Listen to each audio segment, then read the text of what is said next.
Hello and welcome back to a brand new episode of the Pick a Side podcast. My name is Joel Moran and I'm here with River Brown and Velez. This is now episode 315. In this episode, we're going to debate whether or not the Giants should move on from Daniel Jones. Ravens versus Bills. Brock Purdy's MVP candidacy. If the Panthers made a mistake by drafting Bryce Young. And we're going to give our top 10 power rankings after week 4. As you guys can see right now, Riv death staring to the camera. I want to see how long I could do it. And also, Mr. Dehls, he's not here today for the show. Durag Dehls, poor guy's not feeling too well, brother. Hope you feel better. Wish you back soon, man. He's feeling under the weather today. We're almost at 300 Patreon. Shout out to you guys for bringing that number up. When we get to 300, Dehls will wear a do-rag on the Pick'em episode, on the Patreon episode. God, that's going to be viral. Can't wait for that. I'll be honest, Dehls, your seat sucks. I don't know why you decided to sit there. I wanted honestly. to try a new view. You know, I wanted to see. He always sits in my seat when I'm not here before, so I wanted to see how his view was. That was when the table was different. The only reason why it looks good when he sits there is because he's huge. 6'4". We're here though. This guy's seat sucks. Like his chair is all fucked up.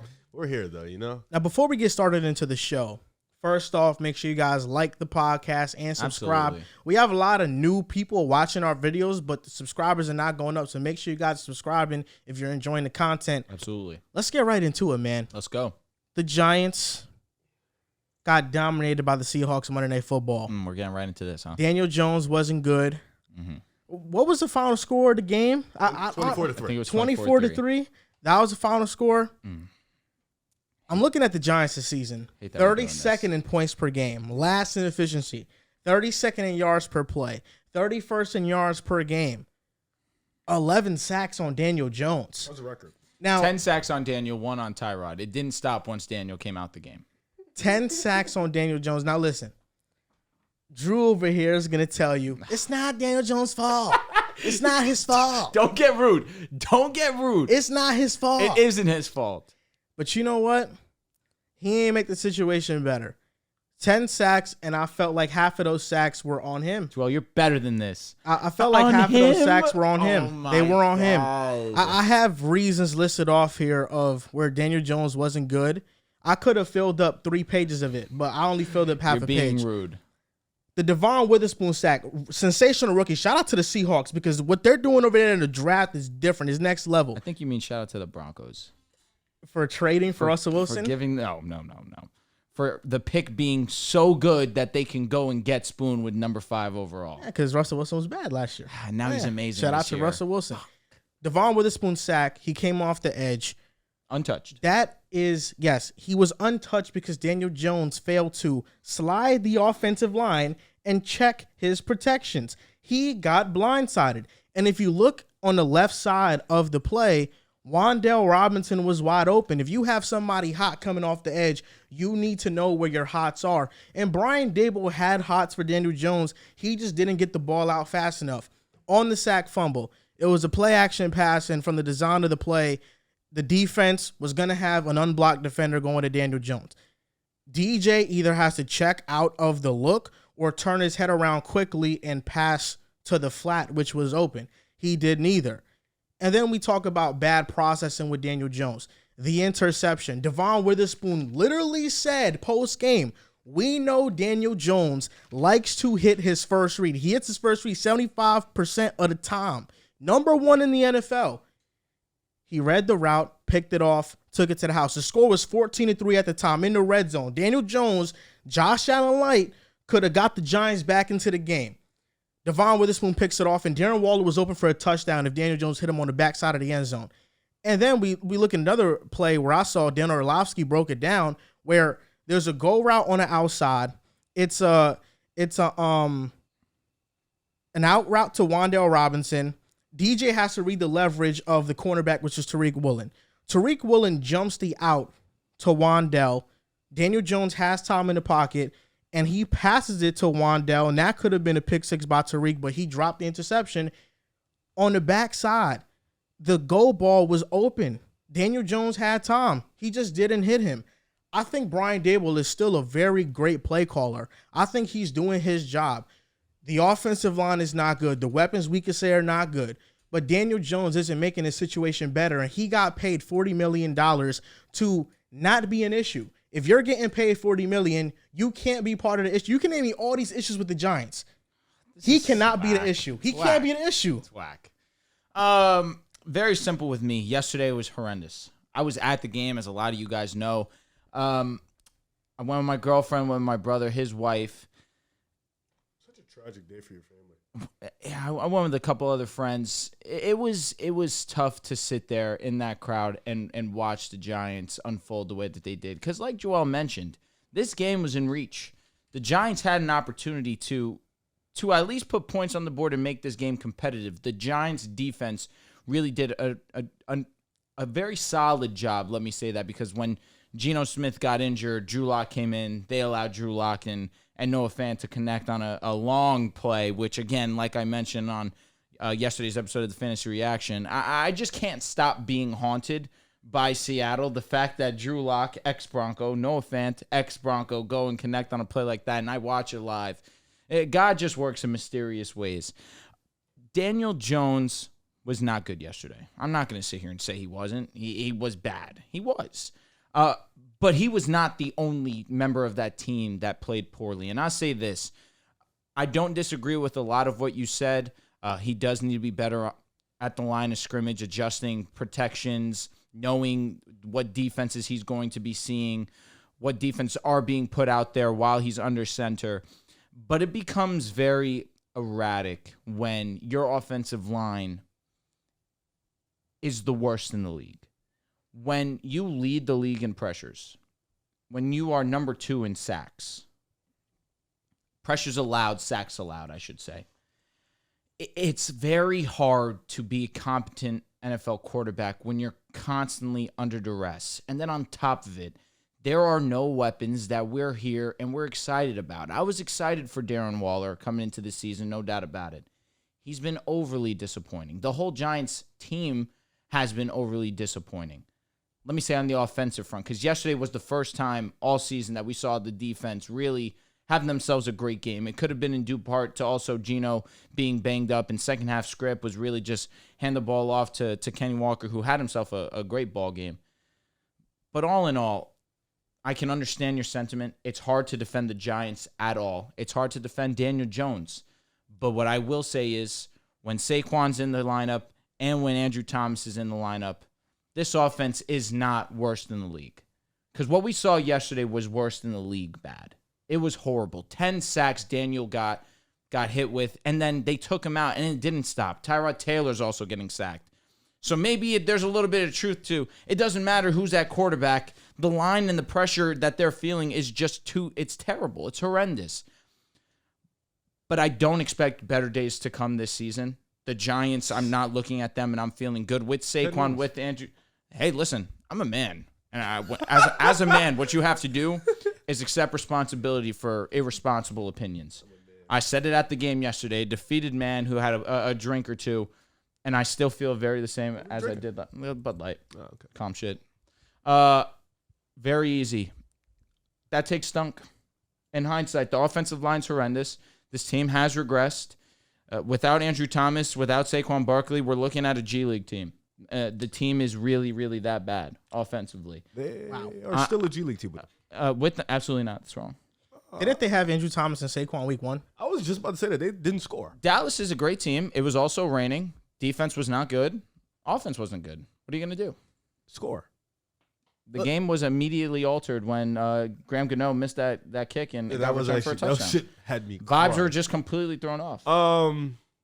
You know, the duality of men here is hilarious. You have Joel, who completely just destroyed Daniel Jones and the Giants, and then you were kind of giving Daniel some leeway, and I understand it. You know, the team. This guy doesn't listen to me, man. No, I think the team is bad. I think we kind of like there was conversations in the offseason about this division. You know, the last year the division performed extremely well. You know, the Giants overachieved. Dallas and the Eagles did what they did, and the Commanders were around where they were. And we were having conversations in the offseason like, how much better is this Giants team to the Commanders, right? And now we're, you know, a month and some change in, and this Giants team has legit real problems. Like, they didn't make no improvements from last year to this year outside of the draft. I mean, they made moves, but they didn't make any improvements. You know, Darren Waller was a move they made in the offseason. He has not improved their offense. You know, defensively, they got a young cornerback in the draft, but still, this defense has not performed well up into expectations.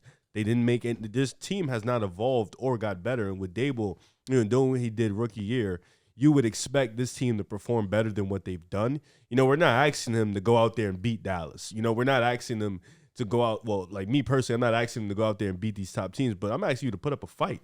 And the Giants, you know, even in that Cardinals game, you put up a fight for the first quarter, you was getting your ass whipped by the Cardinals. You know, that's not something you thought you would see from this Giants team. Even in the Seahawks-Giants game, you thought the game would be a lot better. You thought the Giants would put up a bit more of a fight.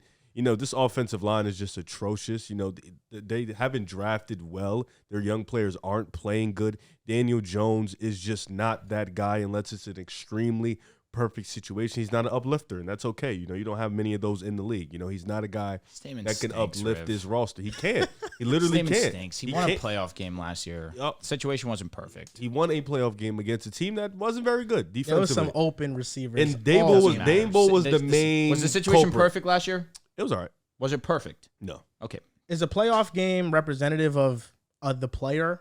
He played amazing in that game. We've seen quarterbacks play great in the playoffs and then Like have that? not been that great. Like that? Nick Foles won Super Bowl MVP, and He was pretty great stunk, in that run. but he stunk after. He wasn't was good. all right. He was only Against good Atlanta, in he Philly. wasn't that good. Against He was Atlanta, only wasn't great in Philly. Look at Come his on, tenure man. in Philly. It's actually phenomenal. I think, yeah, it But was. do we call Foles an uplifter of a one moment, or he will have to do it consistently? I mean, do you not call him a Philly legend? Is he not a Philly legend in your eyes? is Daniel Jones a Giants legend? No, that has nothing to do with anything. But Nick Foles won a Super Bowl and beat Tom Brady. He went 3-0. He won That's the whole different. thing. Yeah, he won the whole thing. And that game against what was it? The year after where Foles got injured and he had to play in the playoffs. I want to say it was the Saints. No. I want to say it was the Saints that he threw the ball to Alshon Jeffrey. Alshon Jeffrey dropped it. And it got intercepted. Listen, I'm he pretty was sure that was good. He was good for a was time. Mad, and he beat the Bears too, didn't he? We beat off a field goal. Yes. But he was the quarterback of that team. Looking at Joe Flacco had a moment, but I wouldn't say he's a great quarterback. You just rattled off 5 games as opposed to Daniel Jones 1. But that's the only moment we've seen of him in the playoffs. That's my No, point. we've seen him versus the Eagles, and he stunk. Oh, that's the only one I care I didn't about. acknowledge that. No, the one against the Eagles really like. I mean, It was What a are you talking mismatch, about? man. I let you pass. I was was going to bring that game mismatch. up. It was a mismatch. I mean, it's been a mismatch. It's been a They mismatch were- all they- year. They You were know the what I most don't- overachieving team in NFL history. And that's last the season. problem. They didn't do any. They probably couldn't. They really couldn't do anything to move any needles to get this team to a great roster. can disagree with you, man. They couldn't. But at the same time, like I think overachieving was probably the worst thing they could have done. You know, it put them in a terrible position. Now you got to look at this team like Daniel Jones like Caleb Williams is coming to the league. You got Drake May. You got a couple really good quarterbacks. You're starting to look at this draft like we might be in a position where we have to draft a guy. We just gave this guy some money. I don't know how far this Giants team go. I think this year they're not going to make the playoffs. I think we can all agree with that. Like this year is pretty much over. You got to retool, man. You got to retool and rebuild, and it starts with shipping some of these guys off. If you had to say, Riv, in your opinion, and Joel, of course, I posed this question to you, open floor. If you could just have to go 1, 2, 3 list of Giants problems. Offensive line 1, Okay. receivers 2, Daniel 3. Okay. No, Daniel Jones is number 2. See, you just Daniel had Jones, to know. the receivers, You the receivers had are to know you open. were There's gonna do plenty this. of times where the receivers are open. Darren Waller was open for a touchdown. Daniel Jones missed him and threw a pick 6. haven't been open That's all Daniel year, Jones. Brian Dable does an excellent job scheming up players open. That's why Daniel Jones throws to his first read 75+% of the time because that's the only thing he trusts. That's all the time he has to get to. Come on, that's ridiculous. What do you he mean? doesn't. You How can much read. time? You sack can read totals, the field the faster. pressures are all you maybe he doesn't need have to that see. ability. When it comes to sacks and it comes to pressure rates, the offensive line, of course, they play a part in it, but the quarterback's pocket presence is a huge reason why they accumulate sacks. There's a reason why Sam Howell is number 1 in the NFL in sacks taken. Is the offensive line not good for the Commanders? We know it's not good. But it's also because Sam Howell has some of the worst pocket presence in the NFL. Daniel Jones last He season doesn't have at least. bad pocket No, presence. he does. though, No, Daniel Jones has bad pocket presence. It's always been bad. Last year was it bad? I don't think it was bad Last year, this is what happened. Last year, Brian Dable emphasized to Daniel Jones, if you don't like what you see, just take off and run. That's why he had 700 rushing yards. When he doesn't like the first read, he just takes off and runs. He doesn't scan the field. But he's a bad processor. He has a good, not great arm. And his accuracy is his accuracy $40 million? Let me ask you a question. No, let me ask you a question, Joe, because I understand that if he do you not think maybe Dable is telling him, if you don't like your first read, run off, because his first read is not that good anyways. And if his first read isn't that good, number 2 and number 3 aren't that good either. No, I think that he's telling him to take off and run because he doesn't trust Daniel Jones holding on to the ball after. So it's not like a mixture of both, because they do have a dog shit wide receiver. Brian Dable, we saw after Daniel Jones threw the pick 6, Brian Dable goes to the sideline and he's pissed off. He's furious with him because he's telling him, look, I'm designing this guy. Waller is open. Waller is here. You gotta hit him. And Brian Dable, from the way he talks about Daniel Jones and a presser, from that reaction, I can tell he's thinking to himself, it was a mistake paying him. We all know it was a mistake paying Daniel Jones. Daniel Jones should have been franchise tagged. And of course, all the problems aren't on Daniel Jones. But can you say he's helping the issue? No. He's not helping the issue. I'm not going to sit here and lie to you. No. And not only that, Unfortunately not. When you're getting paid that much money, you got to be somebody that uplifts. You're talking about these receivers uplifting Daniel Jones. If Daniel Jones is a great quarterback, he's supposed to uplift these receivers. Did he not do that he's last supposed year? to make them better. Isaiah Hodgins. What did he do last year? Isaiah He Hodgins threw was 15 passing touchdowns. Okay, well, forget about the touchdowns. That was his breakout year. You can't keep just saying that. forget No, about the you can't, and no, you can't forget about the rushing aspect of things as well. For sure. Like that has nothing to do with the receivers, though. No, absolutely not. But again, he makes these guys better. Isaiah Hodgins came to the Giants after getting cut from the Buffalo Bills, and they were productive. Yes, the statistics don't bode well with Daniel Jones as a passer, right? Because people, just casual box score watchers, that's not you. I know that's not you. But again, what you can take away from it is limited help at the skill positions, and he was still able to win ball games. It doesn't take much to see if a quarterback is not cut up for being a top-level starter. Daniel Jones is a bottom-tier starter. Last year, he didn't show you that he could be mid, a very firm starter. Daniel Jones improved last year. He wasn't turnover prone. That's the biggest thing, because that's been a knock on him his career. But this year, when we've seen him be turnover prone, and you can say half of the interceptions haven't been on him, nonetheless, he has 6 on the season now? He already has 1 more interception than he did last year. We're talking about 3 of the 4 years we've seen Daniel Jones. He's been a turnover machine. So I'm not going to take that 1 year last year and say that's who Daniel Jones actually is. I'm going to take the 3 out of the 4 years and say that's Daniel Jones. But his best year, he's going to be like, fuck it. See you later. Don't care about it. I don't care if you beat the number 3 seeded Minnesota Vikings. Okay. Number 3 seeded, worst defense in the league. Sure. Wasn't the Giants favorites that game? No, they weren't. It was a close line. A lot of people had chosen the Giants to upset them because they didn't believe that, it's a good line. When you have an upset and the Giants were playing solid football going up into that point, Giants were definitely not. People definitely didn't shy away from choosing the Giants. That being said, on the road, first playoff game for Daniel Jones, he was fantastic. All I'm going to say is I don't disagree with a lot of what you're saying. It's hard to defend Daniel. I'm not defending the Giants, not even at all. To the point where, again, I'm here proclaiming it's over. I don't see any bright spot for this team this season. However, I would like to see Daniel Jones in a situation where it is not absolute chaos and he's running for his life. I want to see him in a situation where he has trustworthy options.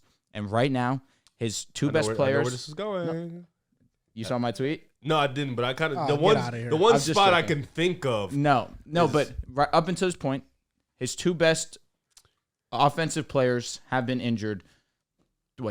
Two of the 4 weeks? Mm-hmm. Where Andrew Thomas played week 1, didn't play weeks 2 through 4. Saquon Barkley has been injured these last couple of weeks. The offense looks horrendous without these 2 guys. And yes, I'm with you. I definitely been positive towards Daniel Jones, and you're getting paid X amount of dollars. You should be better than what you're putting forth.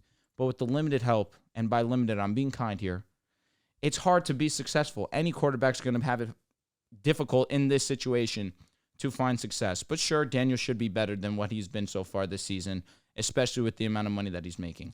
However, I know a team that may need a quarterback. Atlanta. Arthur Smith, if he goes from Mariota to Ritter to Daniel Jones, should be fired. Why? because Daniel Jones is average. He's below average. But with Drake London, you have Bijan. The offensive line's why solid. should he be fired? I know that has nothing to do with him.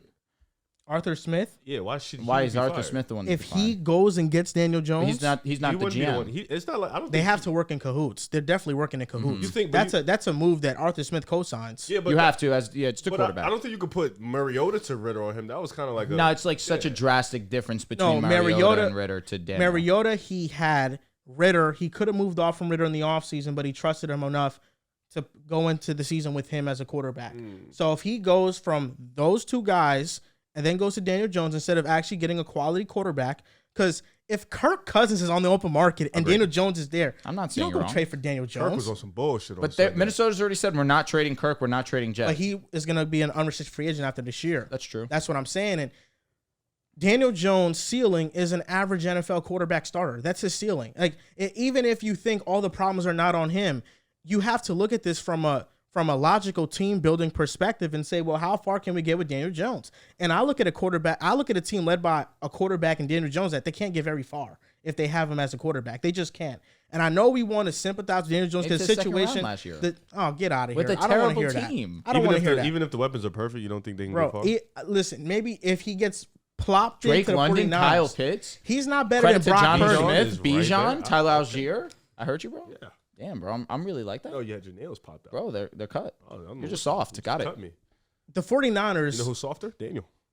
the 49ers would not even want Daniel Jones in favor of Brock Well, Purdy. no Brock shit, Purdy's Purdy's- better than Daniel Jones. They We're here. shouldn't want to move off. It took Brock you Purdy. long enough, but we're here. They shouldn't want to move off him. Also, yeah, he makes like $780,000. No, yeah, he makes nothing. Yes. He makes nothing. He's arguably the biggest steal in the NFL right Yeah, now. he is. He's also the best player in the world. So The thing with God. the Giants and Daniel Jones, and really, the reason why I'm on you about it, Drew, so much, and I was trolling you on Twitter. Which is fine. You want to know why? This is the reason, Riv. talk to me. I don't know if I think you were here for the NFC East preview, but when we went and we talked about the Giants, and I listed off, definitely was here, I man. listed off all the reasons why I think the Giants would regress. You don't believe in Daniel Jones. You're just not familiar with his game. No, they're gonna- I said you switched on Daniel. I actually reached out to Big O Orlando. Shout out to him. He's a big pick a side Love you, supporter. He keeps tracks of all our bets. Drew here was so confident in the Giants winning 10 games. We made a $100 wager on it. On On the Giants winning 10 games. He was so confident in Daniel Jones. He I said respect that. he was so Sorry, confident he was about to make a wager on Daniel Jones throwing 25 passing touchdowns. I said, I don't talking want. shit. I'm good. I don't want to steal that money. praying he gets to 15 again. So my thing was, last season Daniel Jones' breakout year in the red zone, he was great. He was the number one quarterback in red zone efficiency. I thought it was going to regress coming into this year. It has regressed. He was 27th outside the red zone in EPA per play, which means 80 yards at football field, he was 27th. He had the lowest average up the target.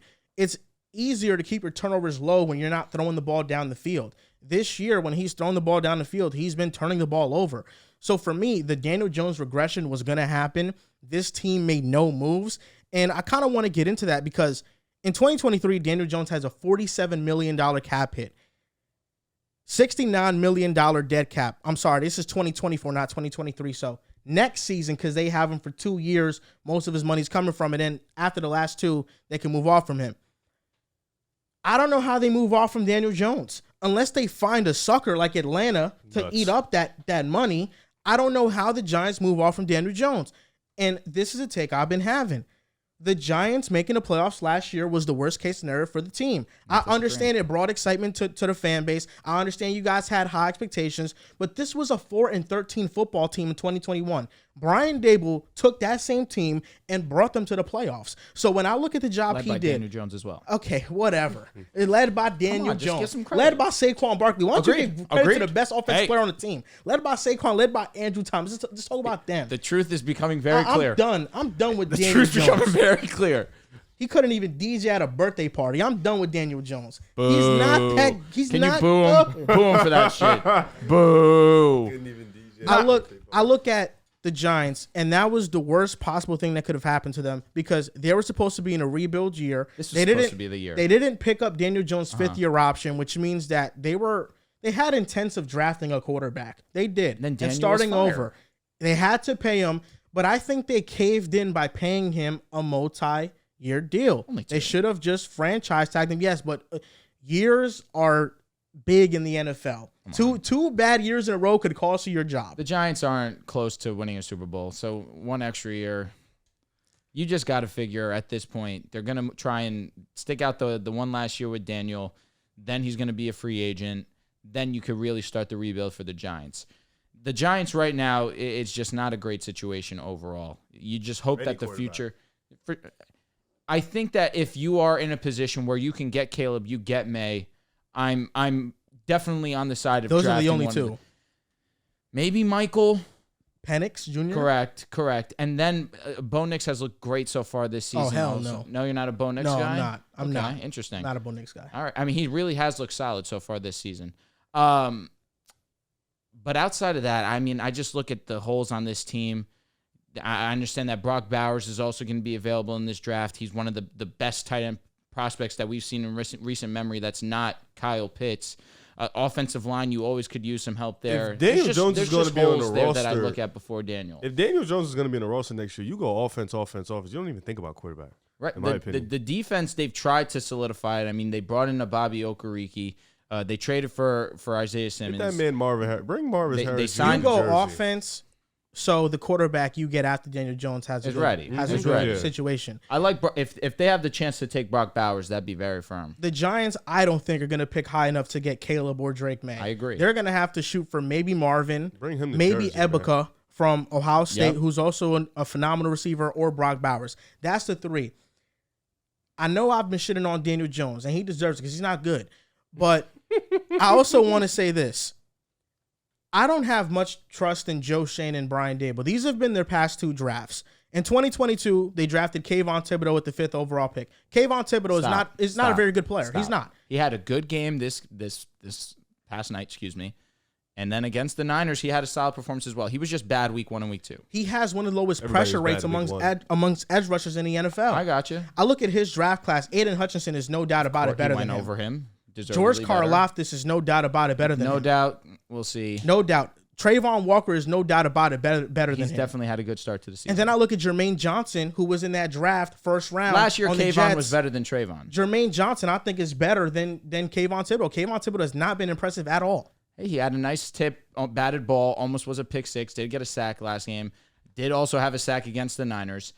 He hasn't been a consistent winner at the line. That's fair to say.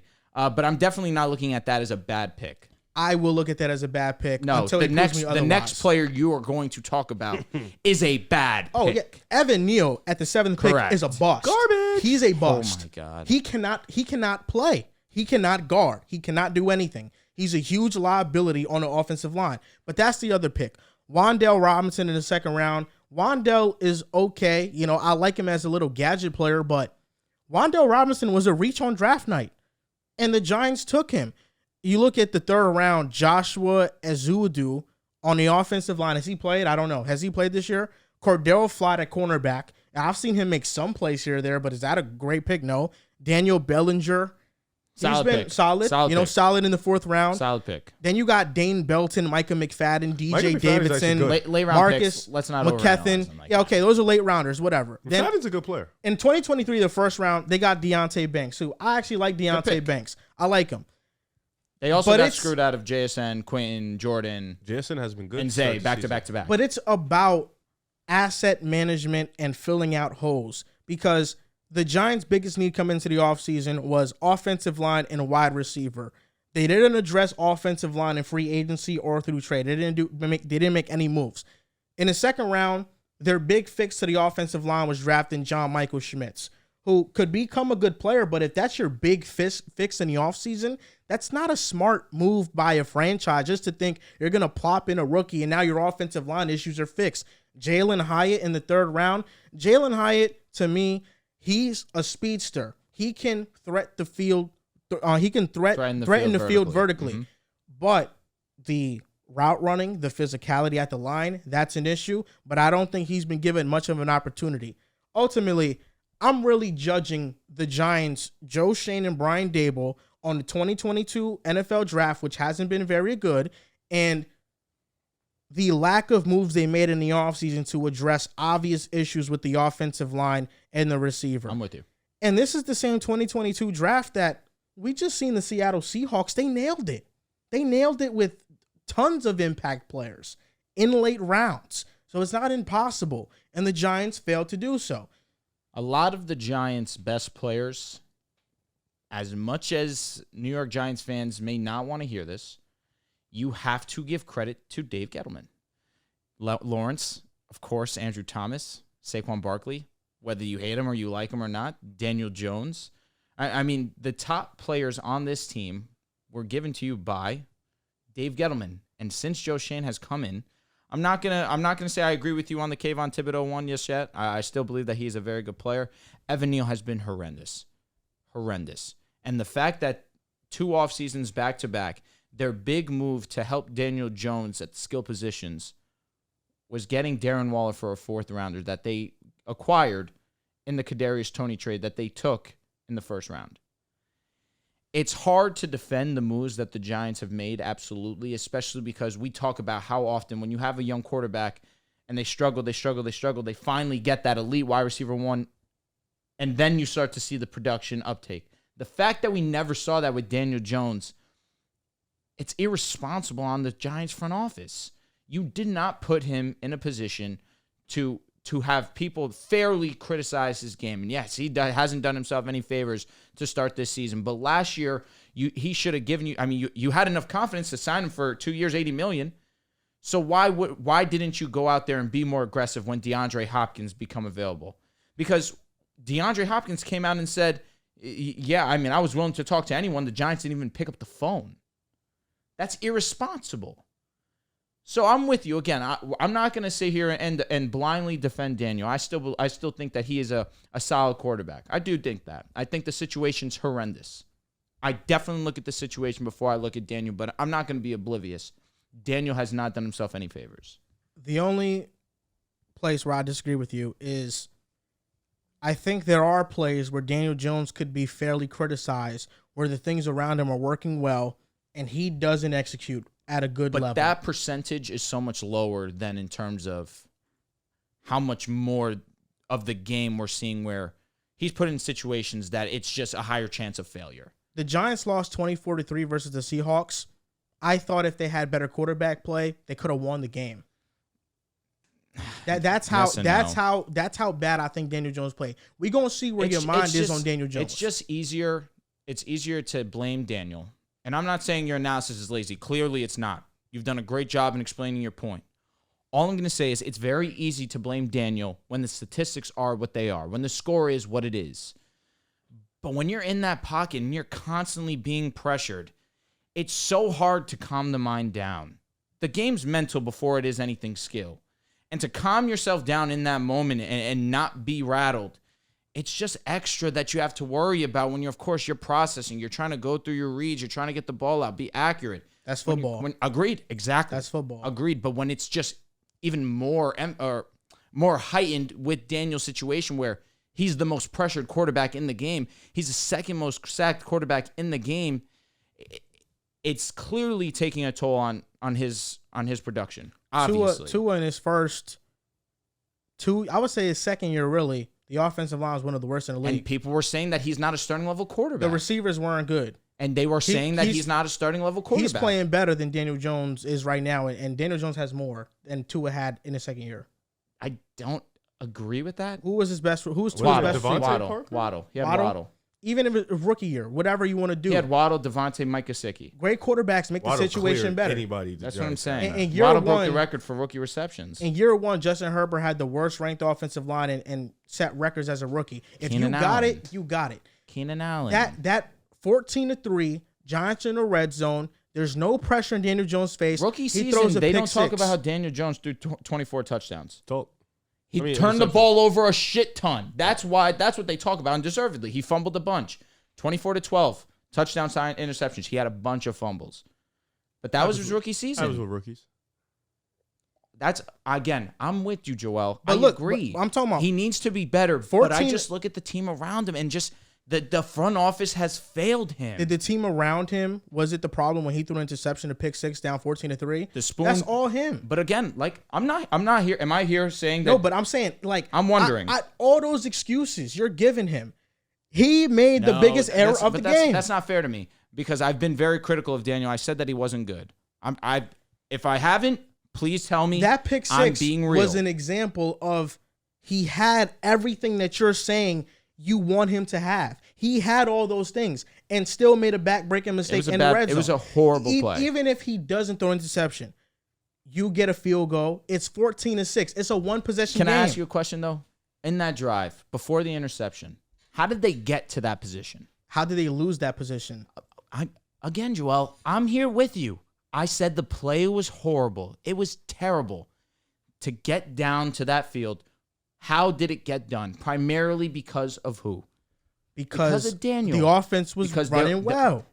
But the offense was well. But it started with Daniel running, extending plays. We're giving him brownie points because he threw a pick 6? All I'm saying is he's the offense. That's not. Oh, I'm not giving him. I'm not here defending. Is he not giving him brownie points for that? Sounds like a low key. I'm here saying the throw was terrible. He threw a pick 6. But to even get into that position, Daniel has to do legitimately everything for this offense to even have a chance. And then he threw the backbreaking pick. That was horrible. A rookie, but he threw all that goes out the window when he threw that. I agree. He threw a backbreaking pick with an open touchdown. It was a bad play. It was a really bad play. People only gonna remember the bad moment. You're right. But to get to that position, it was all Daniel. I tweeted it I said it immediately. That was one of the first times it happened all night. Agreed. So all night. But that's what it relies on. All night Daniel he wasn't has to good. go into that. And then the one time he was good, he erased it because he was bad. But the play calls also, it's just like you're trying to do so much in the flat, try and get your speedy guys out in space because these guys have no time. It's really it wasn't the most amazing game plan. Yes, you look at moments throughout the game where Daniel missed a guy or two from play to play, but the play calling was stale. We only saw 1-2 throws over the middle of the field. Why are you working so much towards the sideline? Trust that Daniel can hit those throws over the middle of the field, or at least draw him up. And if he misses it and he fails, then that's it. But your play calling yesterday was so predictable. I think Daniel Jones is just a predictable quarterback, and Devon Witherspoon after the game he was a dog. Told the world that. Told the world I knew where he was going with the ball. It was a great. That's a rookie against what year is Daniel Jones? This is his 5th year. This is 5, yeah. And that rookie televised him. He read Daniel Jones like a book. That's a children's book if he read him that fast. Come on, man. We're gonna see where you're at with Daniel Jones. Would you rather Daniel Jones edition? First name up is Sam Howell. Daniel Jones. This is actually tough. I'd go Daniel. I'm going with Daniel Jones. Brock Purdy. Not thinking twice. I'm going with Brock Purdy. Brock has been pretty damn great this season. He's been better this season for sure. He was better last year too.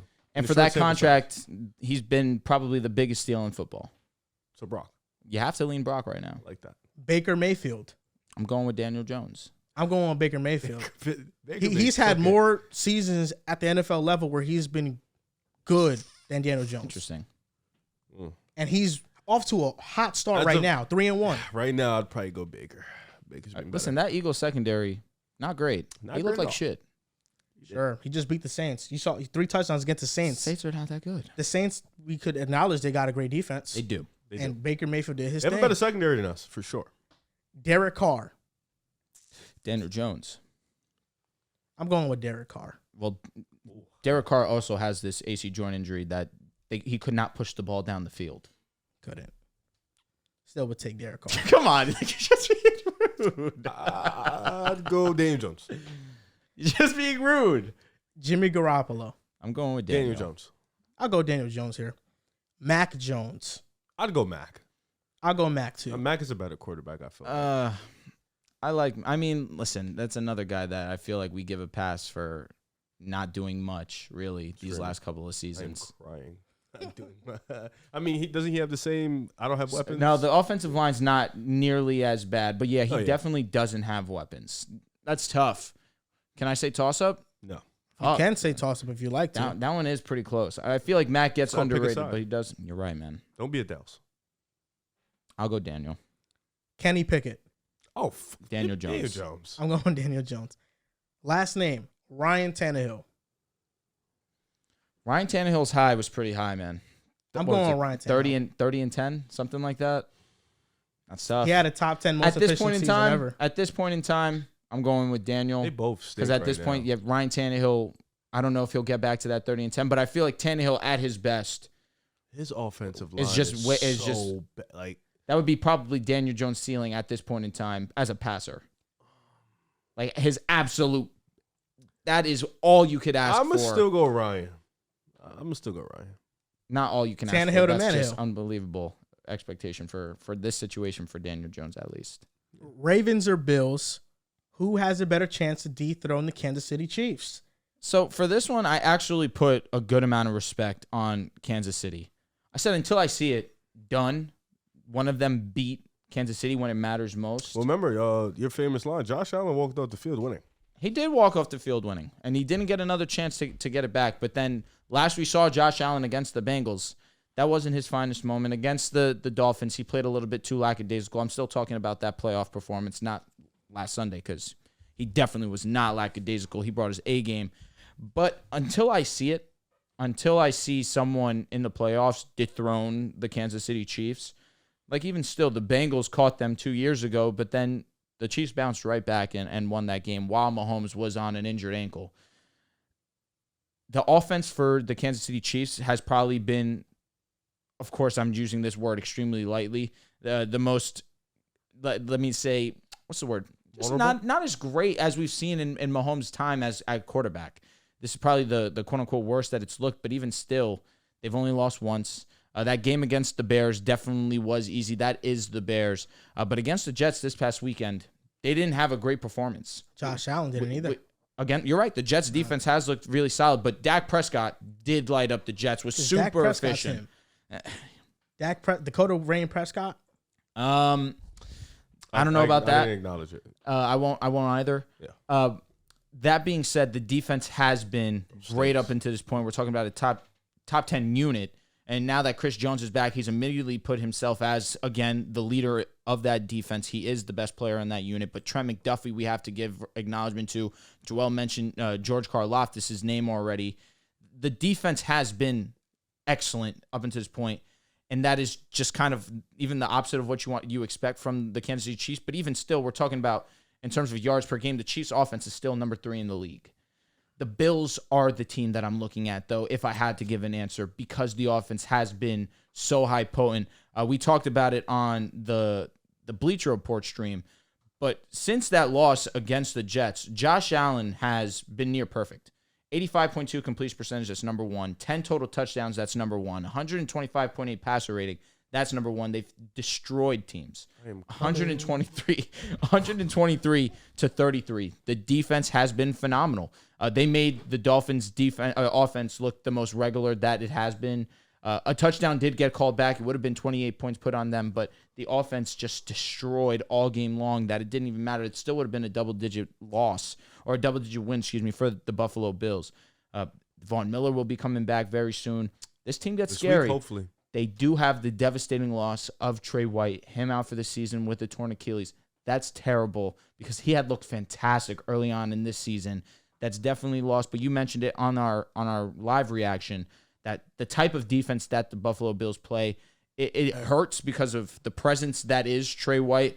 But with the scheme, you hope and you can expect that it could still hover around the same of what it's been producing. But you lose a leader like that, Trey White, I'm still expecting the defense to take a hit. With respect to the Ravens, with respect to how Lamar has looked, the defense has been fantastic, even without this amazing pressure. The secondary, with all the injuries that they've had, to still be one of the best teams in the National Football League. I still lean Buffalo because I feel like they're the more complete team in terms of passing, running the football, and of course defense. But still, until I see it, I'm not believing it. These are two tough teams, man, because I think Baltimore wins their division. Agreed. I thought Lamar was be the MVP. But I also, What happened to the Browns, bro? Huh? I thought the Browns were winning the division. No, I had them in the playoffs, wild card. Got it. Because Lamar, for him to win MVP. He needed to win the division. I agree. And then, of course, y'all know how I feel about Buffalo and Josh Allen, man. I think with these two teams, it's a different vibe. I think if with the Chiefs and the Bills, that's always going to be a high-powered offensive game. I think no matter what those two defenses do, I think you just can't stop either one's offense. Josh and Mahomes, they're just too fucking good. With Baltimore, though, they provide a different challenge on the defensive end. I do think Baltimore has a better defense, and I think in the playoffs they'll be more, aggressive, disciplined. They'll just be better prepared for the Chiefs. But I just don't think offensively they'll be able to keep up, and I think that's the X factor for me. I think when you look at quarterbacks, like when you look at Mahomes, he has a clear gap in the league over the rest of the quarterbacks in the league. We all know that he's number one. But when you want to stack up a quarterback next to him in terms of, okay, we're playing Mahomes in the playoffs, I need a guy to play at their best, be at his level. I think the only guy who can do it, because we haven't seen Herbert. Herbert probably has the talent to, but we haven't seen it. Mm-hmm. The only guy that's shown that he can play at that type of high level is Josh Allen. So when you have a guy like that, just disrespected your boy. No, I know Joe Burrow could do it. But. No, Joe Burrow, but he hasn't shown it. Like he hasn't shown he can play damn near perfect. Like Josh Allen was perfect in a playoff game. He's not wrong. And I think with Josh Allen doing that, like we mentioned before, he left off the field when Mahomes went down in 13 seconds. That's just shit you can't account for. Like that's just ridiculous. So you got to put that in. Lamar, unfortunately, he hasn't had the same type of playoff games. We're just specifically talking about these two teams. Lamar hasn't shown you that high-level, high-powered playoff games yet or that playoff moment, and unfortunately he's been hurt back-to-back seasons where his teams could have won the division. He would have been in the playoffs. But I think with these two teams, comparing them to the Chiefs, it's tough because, like Drew mentioned it, I have to see it. Like I can just talk about it all day, but until somebody actually does it, and the Bengals are the only one that – and Tom Brady, of course, are the only ones that's actually beaten Mahomes in the playoffs. But then he mentioned it. They bounce right back. They get right back to the Super Bowl.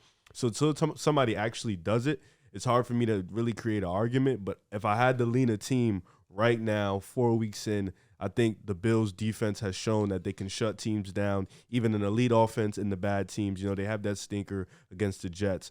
But outside of that, they pretty much handled Miami, and then their offense has been as great as ever. Allen looks like a great MVP, so I'll probably lean the Bills. The Ravens are awesome. Lamar Jackson had 4 touchdowns on number 1 defense in the league. Dog. Pain. Lamar Jackson, when you look at the passing yard numbers, they don't pop out the screen, but it's really about how he controls the game that's so impressive. Agreed. The Ravens were up 21-3 at halftime. If they wanted to light up the score on the Browns, they could have if they wanted to. But they ran the clock out, and they didn't score their 4th touchdown until 5 minutes left in the 4th quarter. Even though the Bengals were my team to win the AFC to begin the year, the Ravens were at 11-6. I had the Ravens making the playoffs, and I was high on this new-look Ravens offense with Lamar Jackson and Todd Monken and the receiving weapons and the receiving threats. Last year, the Ravens weren't good in the red zone. This year, they're elite. They're unstoppable in the red zone, and that's because of the running game, the passing game of Lamar Jackson on the ground and what he can do. The defense for the Ravens is elite. The offense for them, they're getting better. They haven't even fully clicked yet, and I still think they're one of the best teams in the league. But it has to be the Buffalo Bills. The Bills are I can say, we got to give respect to the Chiefs because they're number 1. But today, if the season were to end today and you ask me who's the best AFC team, it's the Buffalo Bills. In their last 3 games, they outscored opponents 123-33. Josh Allen, 4th highest grade against man coverage. He's had a perfect passer rating against in play action. Mm-hmm.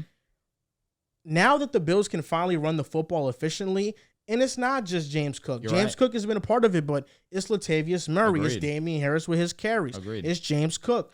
They have a committee of running backs that do something well, a particular skill set well, and they have this combination and it works effortlessly. And Josh Allen, the game I've seen versus the Dolphins was one of the best games I've seen of his career. Perfect Easily. passer rating, 320 yards, 4 touchdowns, 84% completion percentage. He had a plus 14 completion percentage over expectation, the best of his career, 69% success rate, the second highest of his career. And he was 6 for 8 for 153 yards and 3 touchdowns on vertical routes. The 27-10 playoff loss against the Bengals was a bad loss, and there's no excuse in that. But the criticism Josh Allen got coming into the season was unfair. It was unwarranted. I agree. And I felt like it was made with straw man arguments.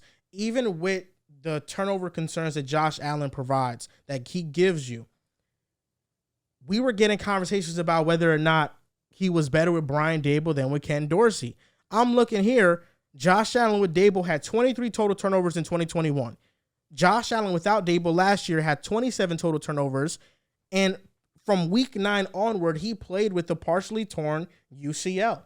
This guy was injured and just had 4 more turnovers without Daboll than he did with Daboll. Just the fumbles. That was the main It was issue. the fumbles. It was mainly the fumbles. Josh Allen still led the second best offense in the NFL on that injury. He was the MVP in the first half of the season. Right now, we're looking at Josh Allen. He's number 1 in MVP odds. Even though I think Tua to this point has the better numbers, Vegas is telling all of us Josh Allen is the favorite right now to win MVP. And I can't say I disagree, because I think the game Josh Allen had versus the Dolphins was so great. I was this close to putting him number 1. I think he has a couple more games like that, 3-4 games of that, where he plays at a high level. It doesn't have to be perfect, but plays at a high level. He's going to be front runner for MVP. And the Bills have the second best offense, the second best defense.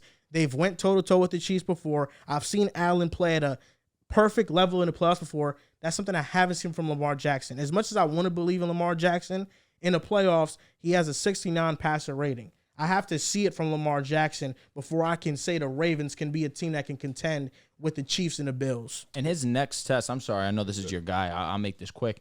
His next test defensively, I'll throw respect to the Patriots at home, October 22nd. He does his thing against the Patriots almost every single time, it seems, outside of that one game that was in the snow. Essentially, they were playing on ice.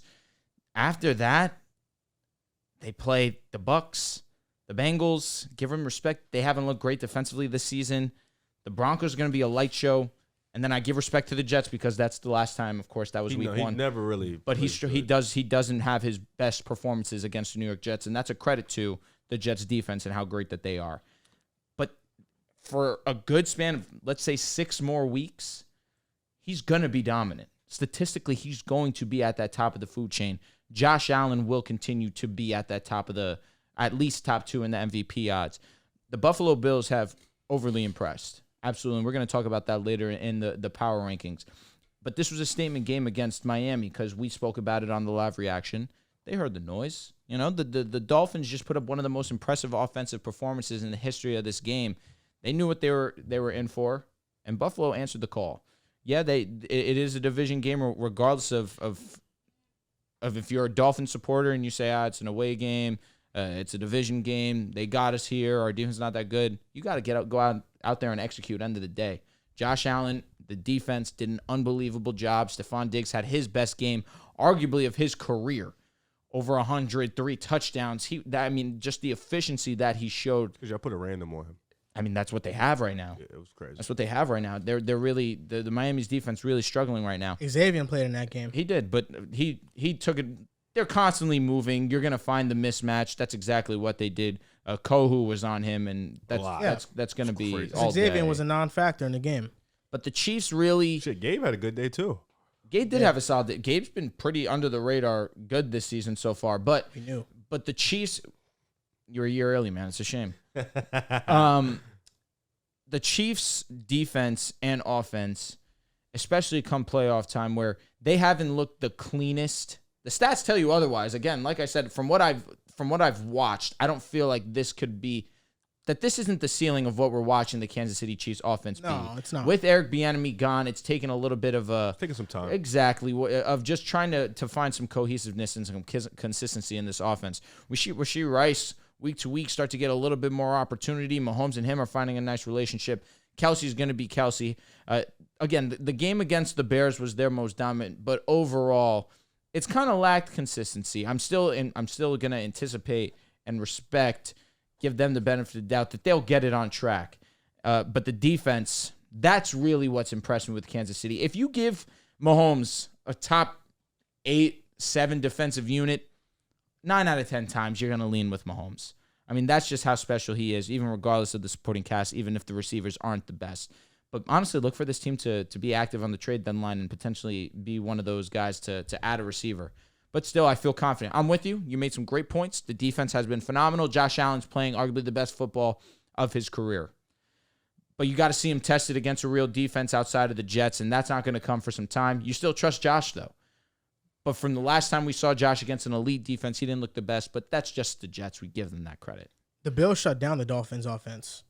They did a very good job. The Bills' defense has gotten a turnover in every single game they've played so far. Granted, Tua could have had 3 picks in the game. Yeah, granted, Commanders, Raiders, whatever, and then Zach Wilson, whatever. But like to do that, the matchups weren't. Yes, but the Bills' defense, I feel like they've also taken the chip on their shoulder. They feel like they've been getting disrespected because once again, the Bengals game was a game that not only did Josh get slack for, that defense got slack for, and for the fact that it was so predictable. And I feel like this defense has taken that. And plus, no Von Miller, missing your best player on defense. Now you're going to miss White. But they've taken that chip on their shoulder. They look like they're more aggressive. They've been really good in coverage, too, and in zone. Guys pretty much know where they're going to be.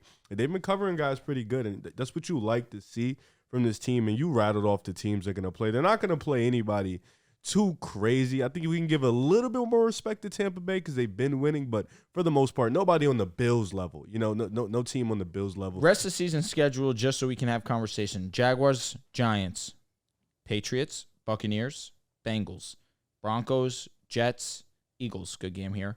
Chiefs. These 3 games are the test for that team as a whole. I say the Jets out of respect for their defense. Eagles, because, of course, we respect and acknowledge them as one of the best teams in the game. The Chiefs. And then the Cowboys. That 4 games right here. Where's Kansas? Last year, the Bills beat in Kansas. They did. But again, the last we saw of the Bills in the playoffs, nuts. Underwhelming. But this year, let's leave the past in the past. This year, what the Bills are doing has been nothing short of amazing. I mean, so do you think the Bills are they favorites to win the AFC East right now? They were never not favorites to me. There was a point, obviously, where last week they dropped 70 points. I'm sure people felt very confident that the Dolphins could win. I still feel the Dolphins can win the division. Will they, though? Do you think they will? I still feel the Dolphins will win the division. But that doesn't take away from how great the Buffalo Bills have been and will be. We talked about 2 of the best teams in the AFC. We're going to shift to the NFC and talk about a player on the best team in the NFC right now. Brock Purdy. Brock Purdy. You been waiting, man? Is putting up exceptional numbers. It's regular shit to me at this point. And the question is, should he deserve to be in the MVP conversation? If this was Mahomes, if this was Josh Allen, if this was Herbert putting up these numbers, the Tua, he ain't putting up these numbers. He is putting up the numbers. He is, and that he's second in MVP odds. So, Riv, should Brock Purdy be in the MVP discussion? Should he be there? I just think it's funny. Shout out to my boy, Mr. Irrelevant, because he's now one of the most relevant people in the world. And I think for him, being so humble in the way he goes about his post-game, his press games, talk about when guys disrespect him, I respect that player. I can't wait to play him. He just comes with this humble beast type of vibe, and the way the locker room just follows their leader. You like what you see from a young player who, once again, we all forget this is year 2. Last year was his rookie year. He only played about 6-7 games. Once again, he's still undefeated. He has not lost an NFL football game yet. But I think he should definitely be in the conversation. I think the numbers last week he went 21 for 22 was he had 1 incompletion. He's been, I don't want to say flawless because against the Rams he wasn't great. He was solid, but he wasn't great. Against the Steelers he was fucking amazing against the Steelers. But I think he definitely deserves to be in the conversation. His completion percentage has been good.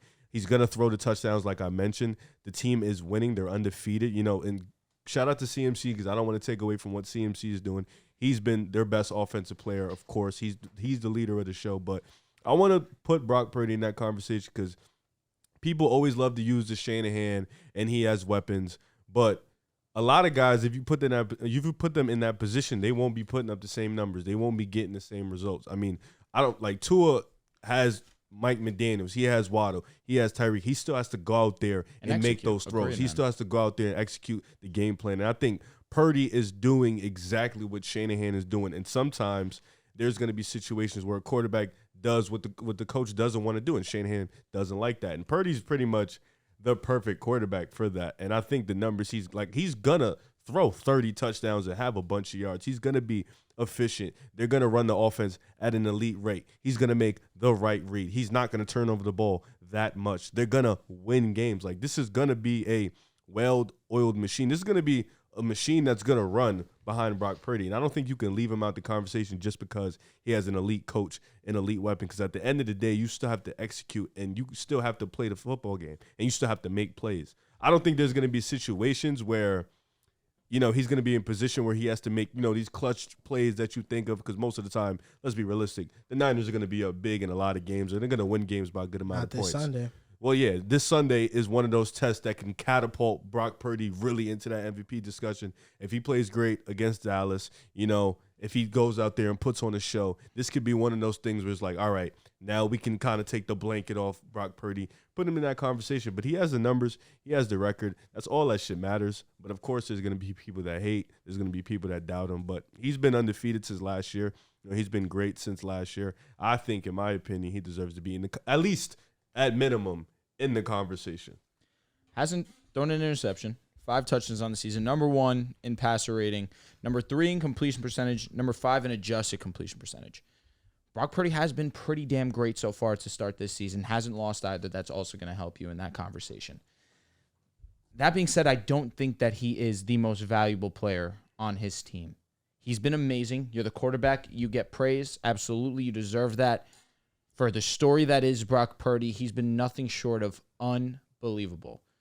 CMC's number 1 in rushing yards by almost 100 yards. He's number 2 in receiving yards, only to Josh Jacobs. Tied for most rushing touchdowns, obviously the most touchdowns at the running back position. He has been the offense. And that was highlighted against Arizona, where they essentially just said, here you go, Christian McCaffrey, whether it's rushing the football, whether it's receiving, you are going to be the guy that wins us this football game. And that's not a slight to Ayuk either, because he deserves acknowledgement and respect. He's top 5 in yards right now. Ayuk has been one of the highest graded receivers this season too. And I give you your credit there, Joel. You were very insistent that this is the number 1 receiving option on this team. Brandon Ayuk has been amazing. And that's also in due part to the connection that Brock Purdy and him have. But the safety blanket that is Christian McCaffrey arguably is the greatest I've ever seen. You have LaDainian Tomlinson, Derrick Henry. We can call him a safety blanket because he's just the offense. Le'Veon Bell's another great another answer. Todd Gurley, his couple of seasons with the Rams. To me, I don't know if there's another better than McCaffrey because of how elite, how efficient he is as a rusher, how elite, how efficient he is as a receiving back. The yards after contact, he is unbelievable in all regards at the running back position, in my opinion.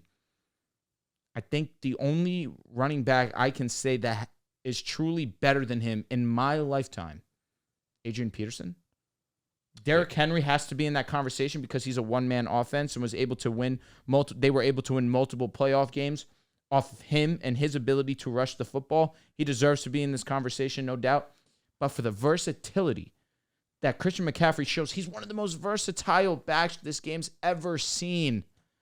And you put him in a Shanahan offense, it's going to be magic. He was already magic in Carolina. He already showed you he can put up 1,000 in one season. With Shanahan, with the supporting cast around him as well, he's going to be nothing but amazing. And this is my early favorite, as we stand right now at the end of week 4, to be the offensive player of the year. So much of that offense is centered around Christian McCaffrey and how amazing he is in both regards as a rusher and a receiving back. But let's not take away anything from what Purdy's done. He's been incredible. What does MVP stand for? Most valuable player. Most valuable player. It's hard for me, despite the numbers, to put somebody in the most valuable player conversation when they're not even a top 5 player on their team. Christian McCaffrey's better. Trent Williams is better. Brandon Ayuk is better. Fred Warner's better. Nick Bosa is better. Those are all better. He's not even the top 5 player on his team. How is he most valuable player? Brandon Ayuk.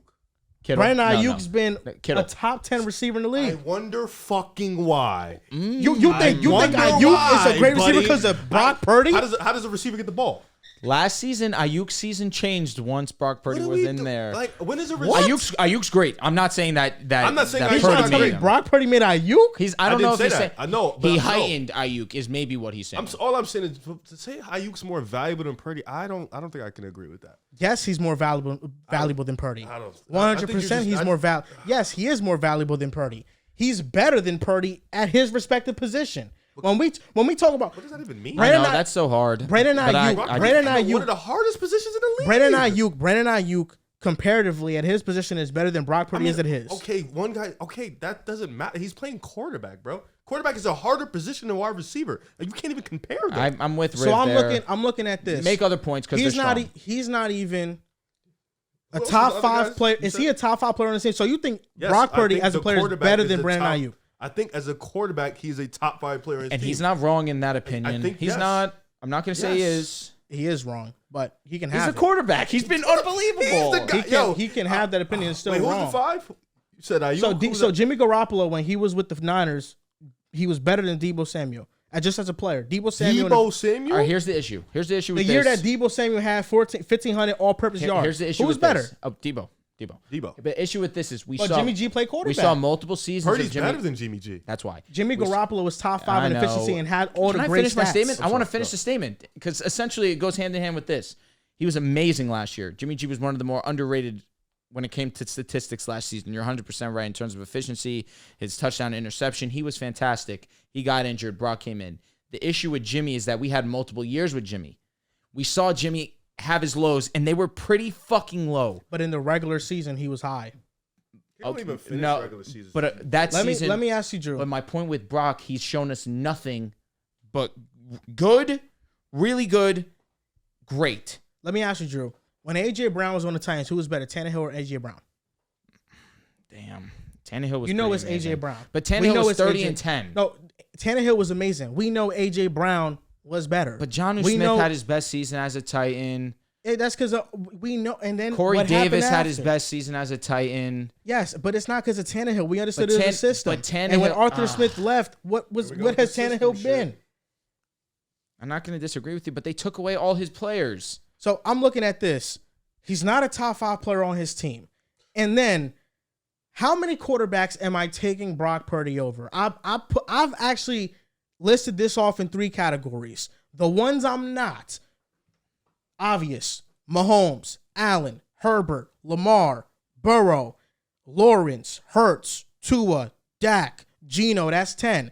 Stafford, Kirk Cousins, Jared Goff, C.J. Stroud. I'm taking over Brock Purdy. Geno, with all due respect, at this point, from what we've seen from him so far this season, I thought he's. Yeah, it's I would obvious. take That's Geno. why I'm I only think saying Geno. it's obvious. I think Geno was a better quarterback than Brock Purdy. I would still lean Geno, but I don't know if it's obvious. C.J. Stroud, 14. This is my list. Okay, got it. Number 15, Kyler Murray, when healthy. No doubt I'm taking over Brock Agreed. Purdy. Easy. Number 16, Anthony Richardson. I think C.J. Stroud and A. Rich are special. Okay. This is the category, up in the air category. Mac Jones, Ryan Tannehill, Derek Carr. I got Bryce Young in here. Russell Wilson, Deshaun Watson, Now, Jordan Love. Russell's obviously better than him. Before you finish your list, can I ask you a question, Drew? Yeah.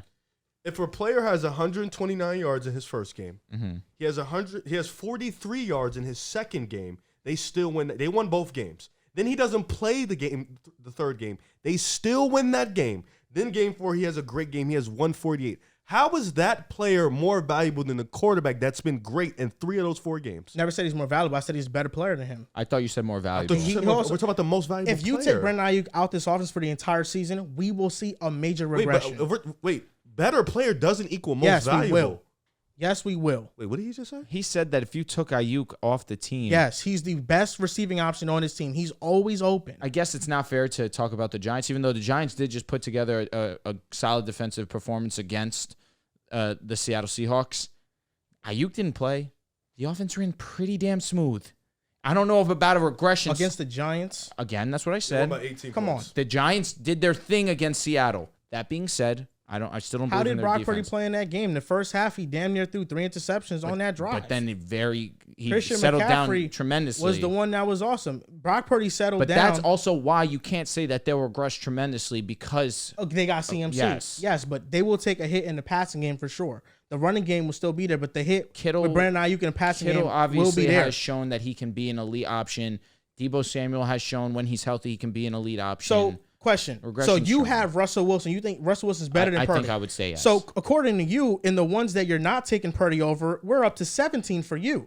Okay. I said up in the air, Mac Jones, Tannehill, Carr, Bryce Young, Jordan Love, Deshaun Watson, Russ. That's up in the air. I don't want to debate it. I don't care about it.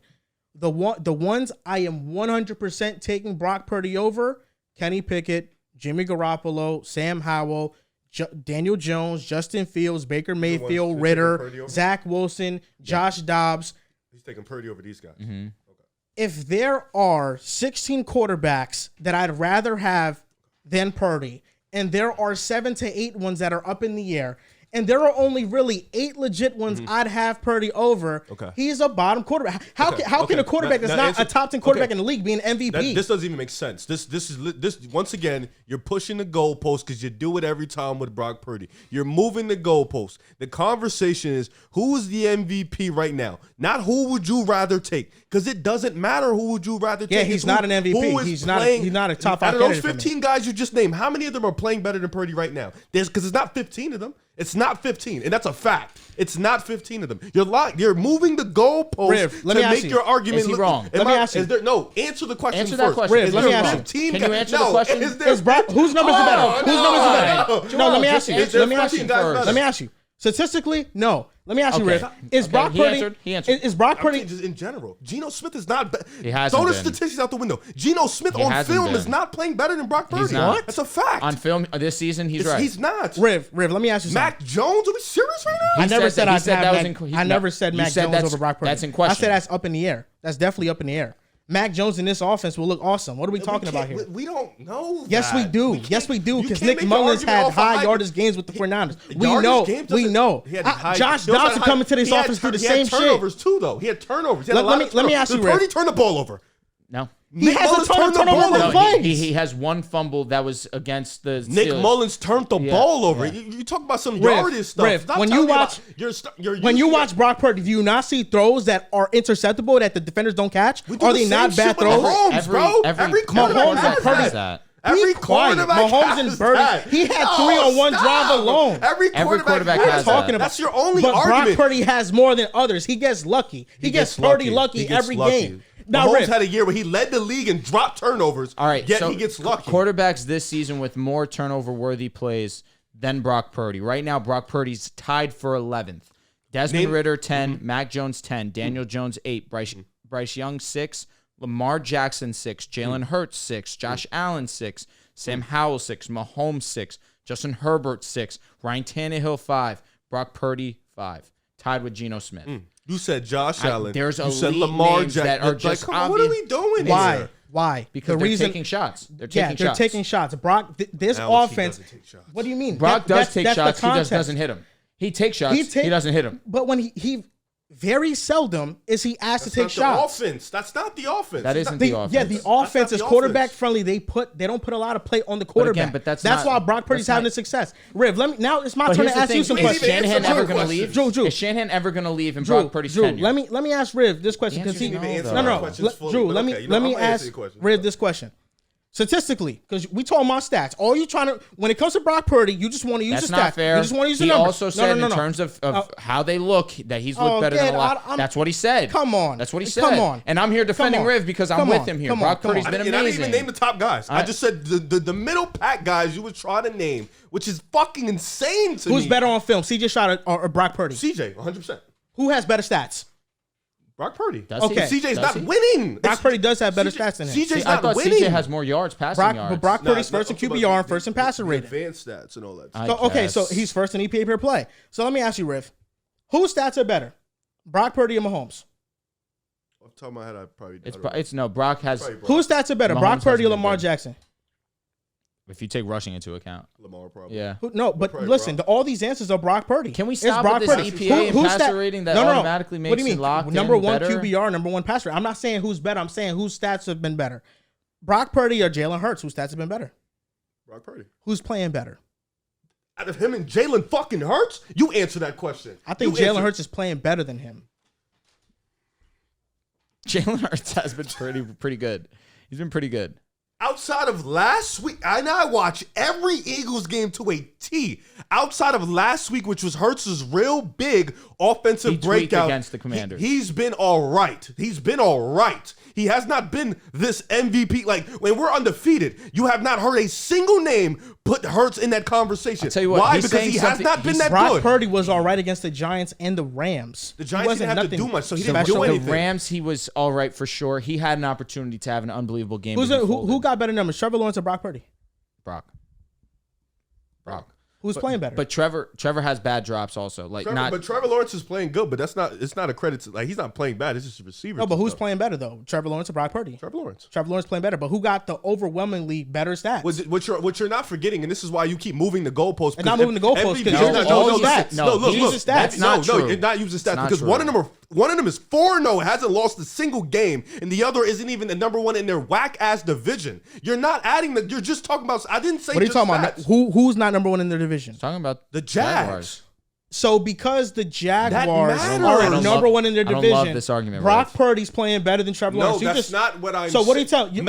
Are we talking about strictly MVP conversation? That's what the conversation That is what it is. He's just talking about Is that strictly not the MVP. But this is the thing, That's Drew. our conversation. This is the thing. The 49ers are not winning because Brock Purdy is that nice. They're winning because they have a Pro Bowl roster on. They have a Pro Bowl That's the same roster. thing with Why the can't both Eagles. exist? That's the same thing with the Eagles. We literally 49ers had roster is better than Eagles. 49ers roster is better than This is my Eagles. point. 49ers roster is better than It doesn't Eagles. matter It's who's better than better. Eagles. Last year, we had a Pro Bowl offensive line. We had 2 Pro Bowl wide receivers. We had a Pro Bowl quarterback, and we had Pro Bowl defensive player of the years. Who's defensive players? Jalen Hurts was still by far in the MVP conversation and finished top 2. Why? Not because we had Pro Bowl players. No, because he was playing exceptional. You can still give credit to a quarterback just because he has Pro Bowl players. You are just moving the goalposts because you do not like Brock Purdy. You just tried to tell me a receiver is more valuable than him. That's the only reason I had a gripe. If you said CMC, I wouldn't care. You said Trent Williams, that's fine. He's one of the best left tackles in the world. Fred Warner, they're more valuable than Brock Purdy. And I didn't get mad at them. I didn't get mad at Nick Bosa. He's a DPOY. I don't care about it. Fred Warner's the best linebacker in the game. Brandon Ayuk is a top 10 receiver in the league right now. That's debatable. That's not debatable. Right now, he's top 10. Even if it is debatable, What are we talking about? what you can That's do. not debatable. But He's you know what's the top 10. problem with that conversation? Because just like how you can plug out Brock Purdy, put anybody in. You can plug in a top 15 receiver. You still get the same result. You can probably arguably plug in a top 20. You can plug in DJ fucking Moore. You still get the same result. So you cannot sit there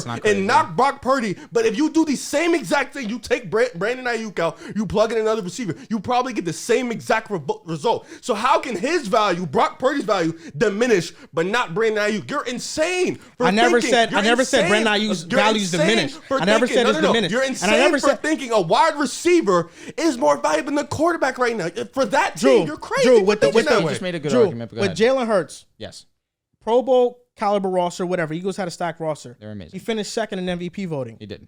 He was a top MVP candidate to you, right? He would have won if he didn't Okay. get injured, in my opinion. Where's Brock Purdy ranking your MVP candidacy? I don't have a number, but I think he should be in the conversation. No, tell me a number. Is he number one? All right, No, Riv. he's not number Is he one. number two? Hold on. No, let me list no, names. no, I'll list names. No, I got Let me it. list names. I got it. All right, This is list names. conversation. List I got names. it. Is he Whoa, number whoa, 2? I'm at the table. Show me I know some you're at the table, but The this hell? is a debate between us. No, he's not. He would probably be like 5 or 6. Can you list names? Just Is he over Tua? Brock No, Purdy? no. And is he over Josh Allen? No. But Brock Purdy got better numbers though. So You're why? going back? But see, this is why enough this, with the efficiency because stats. This is Josh why- Allen leads the league in total touchdowns. No, but Josh I Allen. Brock Purdy got 0 interceptions though. He has the highest pass rate. He has the highest argument QBR. outside of stats. He's just going to keep going back to the stats because he knows he's wrong in this situation. No, let me ask you. He knows he is. Let me ask you. I never said Brock Purdy should be 1 or 2 or 3. I just said you can put him in a conversation. I even said you can put CMC over him. Let me He's finish been my the point. best Let me player. finish my point. I said that, but I only had a gripe, Joel, because you put a receiver over him, and then It's two, Brandon Ayuk. and then two, you made a list of guys you said you would take over him I would. as if that matters in a MVP conversation. That has It does. nothing to do Because if you're an with MVP of the league, there should not be more than 12 quarterbacks I'll take over you. But just because There you shouldn't would be that. take over them for your But team you had doesn't mean what matters in 4 coming weeks. into the league. You had what 6, 7 quarterbacks debatably over Jalen Hurts. When?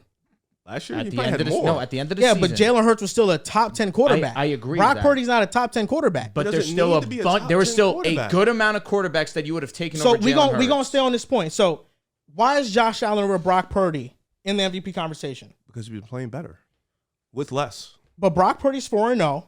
He's first in QBR. He's first in passer 3. rating. Is that Josh all Allen you're is- going to keep No, bringing no. up? Because Yes, it is. It is. the MVP case is numbers. But once the again, MVP case is but numbers. It's not because Okay, once yards, I said it, touchdowns. Who's ahead of is Mahomes ahead of Brock Purdy in MVP conversation? Once Right again, now, no. Once again, for I'm asking him. the 1,000th time, all I said was he needs to be in the conversation for MVP. That's all I said. Then I only got upset because you named a wide receiver over him as more valuable on his team. No, this is my whole point. No, it has this no, is, your this point is has my whole nothing to do point. with what I'm No, saying. this is my point. You're Your moving the goalposts. Riv just said to me, I don't like Brock Purdy. That's why I diminish the value he brings to the team. That's what he said, right? sure. So far we got Tua. You have ahead of Brock Purdy in the MVP That's all conversation. right, keep going. I want to hear Yeah, him. because you have Josh Allen over him.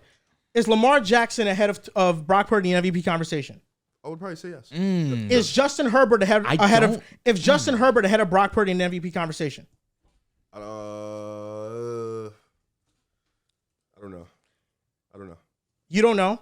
Is Patrick Mahomes ahead of Brock Purdy in the MVP conversation? At the end of week 4. No. Respective Mahomes, but probably Yes. not. Probably not. Mahomes is better. Is Christian Clears. McCaffrey ahead of Brock Purdy in the MVP conversation? Yes. Is Tyreek Hill ahead of Brock Purdy in the Tyreek MVP Hill. conversation? He's been used to the Dolphins' offense. Outside of week 1 and week 2, he was all right last week. I wouldn't put him over Brock. Week 3, he was OD. Week 3, he was OD. I wouldn't week put 2, him he over was Brock. okay. I wouldn't. He It got was in the week end 2 zone. and 4. Yeah, I wouldn't put him over Brock. So here's my question to you, Riff. All these players that you have above Brock Purdy in the MVP conversation, 4 of them are quarterbacks. One is a running back. One is a running back. No receiver. Outside of Tua, the 4 quarterbacks don't have the advanced numbers as Brock Purdy. Christian McCaffrey, what's a more valuable position, running back or quarterback? Definitely quarterback. We've seen. I'm just asking a question. Okay. What's a more valuable? All right. What's a more valuable position, running back or quarterback? Add context. What's a more valuable position in that system? Add that. So the same way I've diminished Brock Purdy Who did I in his diminish? MVP candidacy, you are diminishing Brock Purdy by saying a running back is more valuable That in this doesn't even offense make than a quarterback. sense. Yes, you are. That doesn't- yo, because you if have- Brock yo, you Purdy, have because spin this? if you are truly not diminishing Brock Purdy's impact in this offense, and the quarterback is the most valuable position in the NFL in football, then you should have Brock Purdy higher in your MVP candidacy. But if quarterback is the most valuable position in your mind, you should have had him top 5. You didn't even have him top 5. Am I wrong, Drew? All I said was, Yes don't and no. put a receiver over him. That's exactly That's why. all I said. That's Don't why put I a say you're wrong, receiver Joel. over him. Because you Riv had is CMC. CMC has been the most dominant offensive player in the league. That is fine. He's had when you have historic, he's literally on pace to do something historic. When you have a historic like season, it's okay to put a guy in that conversation. Brandon Ayuk is not having an historic season, so for you to put him over was crazy. That's why. Your issue. My issue is a wide receiver. This is what you're not understanding. You're moving the goal. In the value conversation, okay, you got me. Quarterback is more valuable than receiver. What I started off with, Drew, I said he's not even a top 5 player on his team. I thought you meant valuable also. To be That's fair. But I started this off by saying he's not a top 5 player on his team. I mentioned the 4 obvious ones that you agreed with. I agree. And then I mentioned Brandon Ayuk. Comparatively to their respective positions, Oh my lord. Ayuk is ahead of Brock Purdy and the quarterbacks. Okay, so question. He is. Let's dig into this loop. How much of a drop off is linebacker to quarterback in terms of positional value? Linebacker to quarterback. The Quarterback linebacker is the more- quarterback of the defense.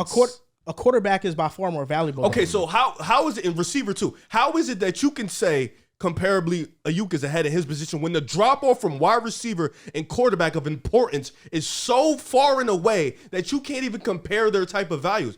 Brandon Ayuk may be a top 10. We're not even gonna go into where he is. Let's just say he's top 10. He may be the number 10 best receiver in the world. probably But the kind. drop off from receiver to quarterback is so low that the 20th best quarterback still might be more valuable than the 10th best receiver, because that's how valuable the quarterback position is. So you can't even compare them. You can't. So why do you have Fred Warner over Brock Purdy as a I better said player? it because more valuable player too. I Who's a never, more I valuable never player? even, I never even fully agree. I just said if you want to say that because he's the best linebacker in the game, that's fine. You have a comfortable argument. You want to say Nick Bosa because he just won DPOI, he's one of the best defensive. Fine, I don't care about that. CMC, historic season, fine. But you're going to talk about a guy who literally has to feed off a quarterback. Like linebackers don't have to rely on the quarterback. Nick Bosa doesn't have to rely on Brock Purdy. CMC don't even have to rely on Brock Purdy. You're talking about a dude that literally has to rely on the quarterback is more valuable. That's crazy to me. Here's the difference. Unless he has 2,000 yards in a season, or unless he's Reek or Tay or Jettas, then you got me. But he's not one of those guys. Who's a better player? He can miss a game and they'll win that game. He actually did it. Who's a better player to you? CeeDee Lamb or Dak Prescott? Dak. You think Dak Prescott's a better player? Who's a better player to you, Tua or Tyreek Hill? Tyreek Hill. How? If quarterback's more valuable? What I just said. He offers versatility. What I just the difference is this: is that Brandon Ayuk can go to. I'm hearing Joel. Brandon Ayuk can go to any situation, almost any situation, and start and be their best receiver on the team. Brock Purdy can't start on half the teams in the league. He can't. But let me ask you a question. If Ayuk leaves this team, what's the value in the drop off? Like if you plug it, can you plug in somebody like you say with Brock Purdy? If you plug in any quarterback, he can do fine because it's a Shanahan offense. Fine, whatever. If you plug in any type of receiver like Brandon Ayuk, would they be fine in the offense? No. I don't want to guess or no. This is the thing. If he is in the tier of Brandon Ayuk. So if you're telling me Devontae Smith is being propped up into the offense, CeeDee Lamb, T. Higgins, a great receiver. Dude, if you put Puka Nacua in this fucking offense, what is he gonna do, bro? What are we like? Why are you lying? What are we talking about? What are we actually talking about, bro? What are we doing, bro? Puka Nacua, he's amazing. Puka Nacua is great within the Ram system, and what he's done as rookie and if you put him phenomenal. in a Shanahan offense, what is he gonna do, bro? He doesn't have the same skill set as Brandon Ayuk. What is he gonna do, bro? He doesn't. No. What is he gonna do? I still think Puka would be good. Okay, but hold up, Drew. But hold up, Drew. He got 1,000 yards. What are we doing here? Puka Nacua right now, he's at an all-time pace. Yeah. So we're talking about. It's also because Stafford's so you're just talking about an all-time wide receiver in his pace. If you take him out of Sean McVay's system, grab him and put him in a CMC, Kittle, Debo, You get the sentiment, Brock Purdy system, what is he going to do? He's going to look even better. Just like how CMC looks even better. You're not putting Gabriel Davis in place of Brandon Ayuk, and they're going to get they're not in the same tier. Purdy is Puka Nacua's not in the same tier as Ayuk, bro. That's true, but I think Puka's better than Gabe Davis. Drew, you're missing the disrespect. Yes, but look the what he's offense saying would about drop Brock off. Purdy. But there's a drop from Ayuk to Puka. There should be at least. The difference is that with Brock Purdy, there are about 20 quarterbacks that come into the system, and there's not going to be a drop-off. Like, literally. Jimmy Garoppolo right now is one of the worst starting quarterbacks in the NFL, and when he was in the Shanahan system, was consistently top 5 in efficiency and had just last year. It was in 2019 as well. And he also had a playoff game where he had 92 yards and did 77 yards. He did. And they still won the game. Did. But we're talking about the regular Purdy season. Never done that. Is this an MVP conversation? No, this is not playoff. If this is an MVP conversation, why are you moving the goalposts? No, we're ultimately talking about Jimmy Garoppolo, who's one of the worst starting quarterbacks in the league. Top five in efficiency. Hold on, let me finish my point. Jimmy Garoppolo, 2019 and in 2021, and also in 2022, before he got hurt and Brock Purdy played, he was a top quarterback in terms of efficiency. We've seen we've seen a below average quarterback be uber successful with the 49ers. He wasn't below average. Jimmy Garoppolo? He was always below average. No, you called him average. He was always below average. He was always below average. He just had great numbers. He was always below average. We always called him mid. Now we're calling him below average to fit the argument. He was always one of the worst starting quarterbacks in the NFL. I wouldn't He call was him never below one average. of the better ones, or he was never ranked in the 13 to the 16th guys. He was not. There's a reason why Shanahan went and got an upgrade at receiver. There's a reason why he drafted Ayuk in the first round. There's a reason why he drafted Debo in the second round. They had Emmanuel Sanders and Kendrick Bourne as starting receivers, they loaded up on the offense. Yeah, that wasn't a quarterback. You cannot prop up. You cannot prop Debo in. played in the Super Bowl, though. Am I wrong? He did. Let it be known, he loves, just quick thing, he loves to bring up Nick Mullins. Nick Mullins threw 13 touchdowns and 10 interceptions and 12 touchdowns and 12 interceptions. He loves to say yardage. This is in a San Francisco. And he's not in the league no more. Brock Purdy will never throw 10 interceptions in his life. Nick Mullins is not even in the league no more. That's my point. In his life. But he still played at an average level with Shanahan. That's average. That's not average. C.J. Beathard. Look at C.J. Beathard's last stint with the 49ers. He was perfect. They were 100 passer rating. Is Purdy playing average right now? Purdy is playing, statistically, Amazing. He's playing statistically. Eyes. Eye test. He's playing average. He's not playing exceptional. You can't just get a good. He's I wouldn't playing say, I average. wouldn't say he's played. I wouldn't say he's played perfect. I don't know if I even go amazing. He's played pretty damn good. He's played pretty damn great. This week in the NFL, What do you have? Denver Broncos. Oh Lord. We blew it. We had a chance to get Caleb. We were down 28-7. We choked it, man. Heartbreaking. But it was nice to see us come back and win. Offense has been phenomenal. Honestly, nothing short of phenomenal. We are in the top half of the league in offense in terms of yards per game. We haven't had difficulty really scoring that much. The defense is horrific. It is really, really terrible. But it's going to hurt if this is the game that decides our fate in the Caleb Williams sweepstakes at the end of the year. Because, again, to me, I was very adamant we should lose every single game because what is our ceiling as of right now? At best, a top 20 team, right? I'm being generous. With our defense, that seems to be impossible at this point in time. So I'm hopeful that this one doesn't bite us in the ass. But as a Bronco fan, it's always great to have a W, but this was definitely my least favorite Broncos win in recent memory. Oh, I got one. All right. So do y'all remember when Calvin Johnson broke the receiver record? Absolutely. Yeah. So apparently, I was reading it up. He only had 100 yards in 2 of the first 4 games. I actually only had 423 yards total in 4 games. A couple players. Still pretty great. No, but look, this gets funnier. A couple players who have a higher receiving yards record than him at the moment. Jettas has over 100 more yards than him. Puka has over 60 more yards than him. Tyreek has about 30 more. Nico Collins has about 25. Interesting. Less. So I like this, Riff. There's about 4 players on pace. Obviously, 4 won't break it. But 4 players, Nico, respect to him, he's breaking out. Puka, Keenan Allen rookie. has to be there. Keenan Allen is a others to watch. Him Okay. and A.J. Brown both have 400 yards. So Yeah, there's a they couple do. players Yeah. that right now are on pace to break. That's a Calvin, cool ass stat. Megatron Johnson. That also receiving goes to show you how dominant he turned up. Yeah. Towards the end of the Yeah, season. because the first 4 games he was probably okay. He was. I mean, still averaged over 100 in those games. That's pretty So amazing. he only had 2 100-yard games in the first 4 games. Yeah, So that's that means that's interesting. Yeah, so Jetta's in probably I would say Reek. I don't know if Puka's going to be able to keep this up, but I would say especially with Cook Jetta's coming back. is 523 right now. He could very well break the record, but that's a tall tale to go. The Bengals are 1-3 right now, and Joe Burrow 9 dropped on target passes is second in the NFL. 25% of their drives end in points. It's second worst. 64% of drives ending in a punt or turnover. That ranks 25th. So there's 7 teams worse than them when it comes to this stat. I think it's about time that the Bengals have to explore sitting Joe Burrow for a week or two because he's clearly injured. He clearly can't plant that leg or move outside the pocket. Him being stationary is hurting the offense. And Zach Taylor not having any outs for Joe Burrow is alarming.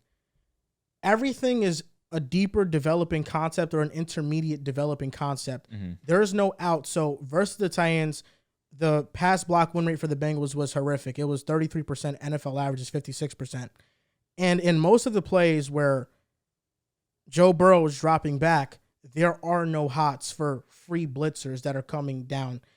So I feel like Zach Taylor putting him out there with no outs, no protection is just asking for him to be an Andrew Luck 2.0 type of story. Joe Burrow already got an ACL tear in his rookie season. He's been healthy to this point. He's had minor injuries, but right now is a situation where he can suffer another major injury, and the way the Bengals are handling it is very casually. And I don't think they should approach it in that manner, especially after what the Titans did to them. God forbid Joe Burrow tears his Achilles. We are going to destroy Cincinnati and their management. Yep. It is irresponsible what they're doing. They need to essentially put their foot down. Joe Burrow is a grown man. Yes, he definitely has a lot of leeway in terms of whether he decides if he's going to play or not, but it needs to get to a point where we just invested $275 million into you. We made you the highest paid quarterback in the National Football League. We're not going to risk our investment off one season that as of right now, it's not looking the best for us right now. You don't give us the best chance to win at this current point in time because you're injured and you can't play at the level that you've clearly showed that you could play at. I'm not trying to slight him by saying that. He's injured. When he's healthy, he's one of the best in the game. This is just one of those times where you need to take a step back, put pride aside, and sit the hell down. Because God forbid he gets hurt. The landscape of the Bengals franchise gets changed forever, honestly. Transitioning to another first overall now you didn't pick. have the same. You cook, bro. All right. The Panthers drafted Bryce Young with the first overall I just pick. had a feeling we were going to talk about this. CJ Stroud is playing amazing. He is. Anthony Richardson is playing amazing. He's playing good, for sure. Definitely amazing moments. Jaw-dropping moments. Sure. Clutched against the Rams. Sounds like Jordan Poole. Bryce Young, Or in vibes. was he the wrong pick for the Panthers? I guess I'll go. I won't say that he was the wrong pick. Let me not say last year, but 2 years ago, it was consensus. Trevor Lawrence, number 1 overall pick, generational prospect. He got outplayed pretty easily in his rookie season by Mac Jones. The Patriots situation wasn't great. There was no expectations on the Patriots. He was the last quarterback selected out of the 5 quarterbacks selected in the first 15 picks. But he was the best. Statistically, he was the best that rookie season. Trevor Lawrence was horrendous his rookie season. But we also knew that in due part that was due to situation. We understood the talent, the ceiling that was Trevor Lawrence. We gave him the benefit of the doubt. We didn't know that it would be immediate year 2 with Doug Peterson. It would immediately change the script. But I can't say it shocked us because Trevor Lawrence was Trevor Lawrence. Now we look at situation with the Carolina Panthers, and it's making me cackle at the idea that they're actively shopping for a number 1 wide receiver when in the trade to acquire Bryce Young, you traded away your number 1 wide receiver. Adam Thielen, I'll give him credit. I know this isn't a fantasy football show, but fantasy football, he's done a great job of being relevant in multiple weeks. He's not good. He's not good.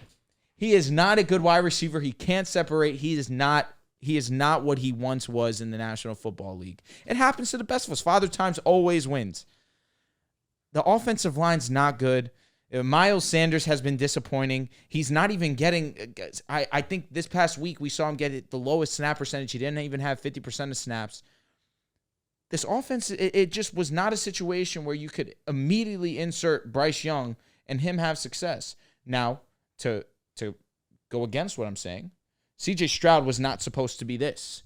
He's been amazing. That's a testament to how great CJ is. We give him credit for that. Anthony Richardson, he's had amazing moments. Statistically, he's been one of the most inefficient quarterbacks, but he's had big moments. As a rusher, he's one of the best rushing quarterbacks already. He's gotten to the end zone multiple times.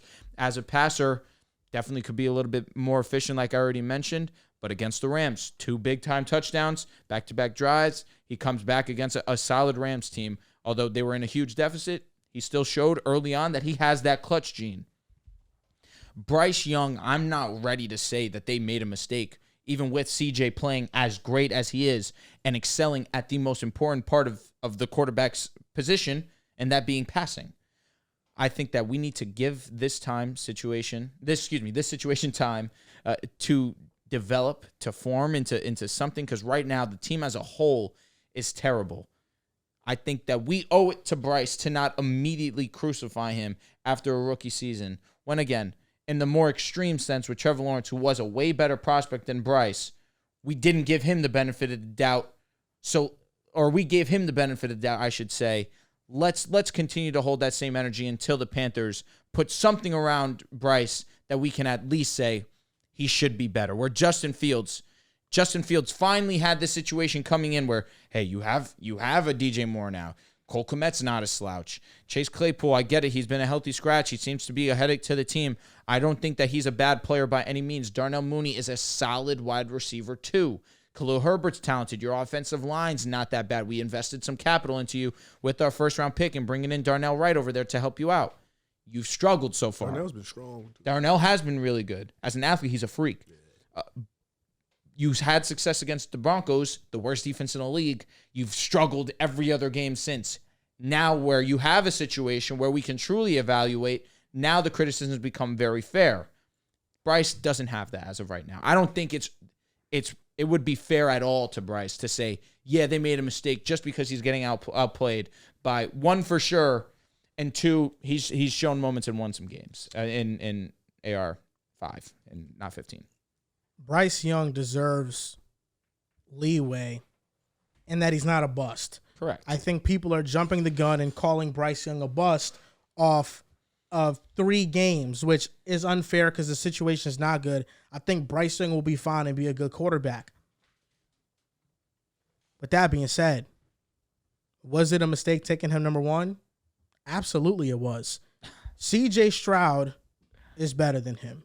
He might be. C.J. Stroud is not Mike. He is. C.J. Stroud is off to a historic rookie season start. Amazing. One of the best quarterbacks in the league as a rookie right now. Anthony Richardson, regardless of the completion percentage and his accuracy woes, what he brings to the table as a rusher, the throws he makes, the explosive plays he makes, he's number 1 in the league in explosive play rate, meaning 20-plus yard throws or 12-plus yard runs. He's number 1 in that. First quarterback in NFL history to have 4 rushing touchdowns in 3 games. Bryce Young, as a first overall pick, I said it then, and I say it now. He was underwhelming. You're Heidius. It's not about being Heidius. It's not about that. It's because Kyler Murray, when he was the first overall pick, he was short, but he was an insane athlete. Absolutely. Could have played it in baseball, in Major League Baseball. Bryce Young was not that. Bryce Young's ability to evade pressure in the pocket with better athletes has caught up to him. Bryce Young's arm strength, it's at the bottom half of the league of quarterbacks. He doesn't have a very strong arm. When we're talking about a first overall pick, you're supposed to have the physical tools that can one day make you a top 5, top 8-ish quarterback in the NFL. C.J. Stroud has that. Anthony Richardson, he has that. I wanted the Panthers to take C.J. Stroud. Anthony Richardson off potential was my quarterback 1, but C.J. and him were 1A, 1B. It didn't matter. And if I was the Panthers, I'm taking a guy with potential, and that's NFL ready now, and that's C.J. Stroud. Bryce Young is an underwhelming first overall pick. And even though I think he will be a good quarterback, I don't see special. I don't see phenomenally. I don't see top 10 quarterback in Bryce Young. I don't. And that's the biggest knock I had with the Panthers drafting him. And the fact that they traded up to number 1, and reports were that they didn't even know what quarterback they were targeting yet, was mismanaged. Idiotic. They mismanaged the situation. You trade up to a spot because you know 100% the player you're taking. The fact that they had no clue and just said, you know what, we're going with Bryce, it just shows the incompetence that exists in this organization. And I don't think Frank Reich knows what the hell he's doing with this offense. It doesn't look good. I think, well, for starters, I think we kind of undervalued the Texans and their rosters and their team, like the players on their roster, their offense. I didn't at all. The situation coming in, I felt was better. And I think in a sense of, like, the thing I was talking about with uplifting, C.J. Stroud has come in and he gets through his progressions fast. His deep ball is fucking beautiful. He has just shown strides as a player from week to 4 that we've pretty much seen through the great ones, like the elite of the elite. He has real top 10 potential. And I think what's helped him is, of course, his connection with his receivers. He has no offensive line right now. Like, they're banged up. And I think, like, the excuses are solid for Bryce. You know, Bryce also doesn't have an offensive line. They don't have a running back for real. Their receivers, they have a number 3 as a number 1. You know, but coming into this season, you know, Bryce being the number 1 pick, there was a lot of expectations on him. He had to show us something. And Trevor Lawrence, I think, is a different case because Urban Myers isn't Frank Reich. And Urban Myers was probably, I don't want to say that, but he was pretty fucking awful. And Frank Reich is no slouch as a coach. You know, he's a really good coach.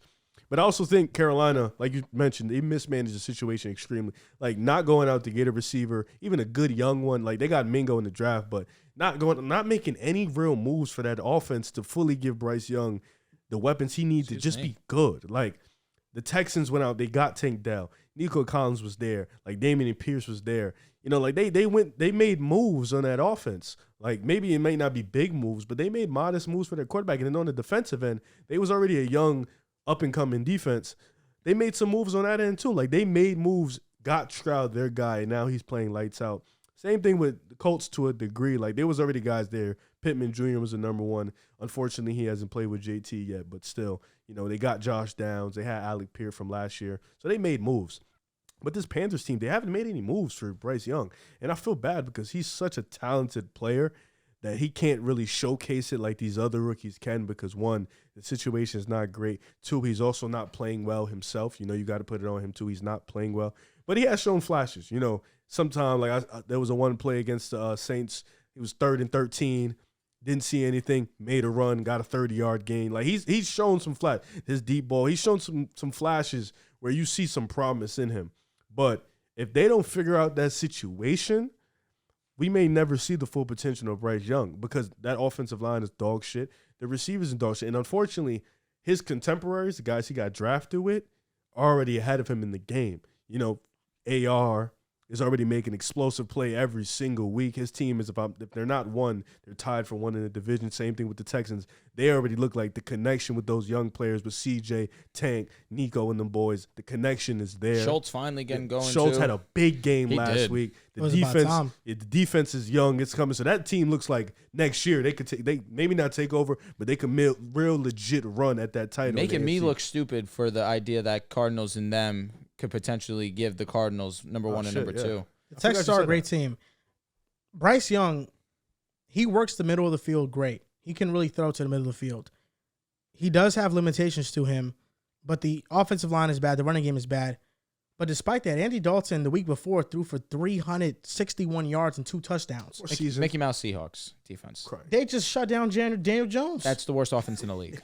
So for me, I'm looking at the Panthers and I'm saying Andy Dalton just came in and played better.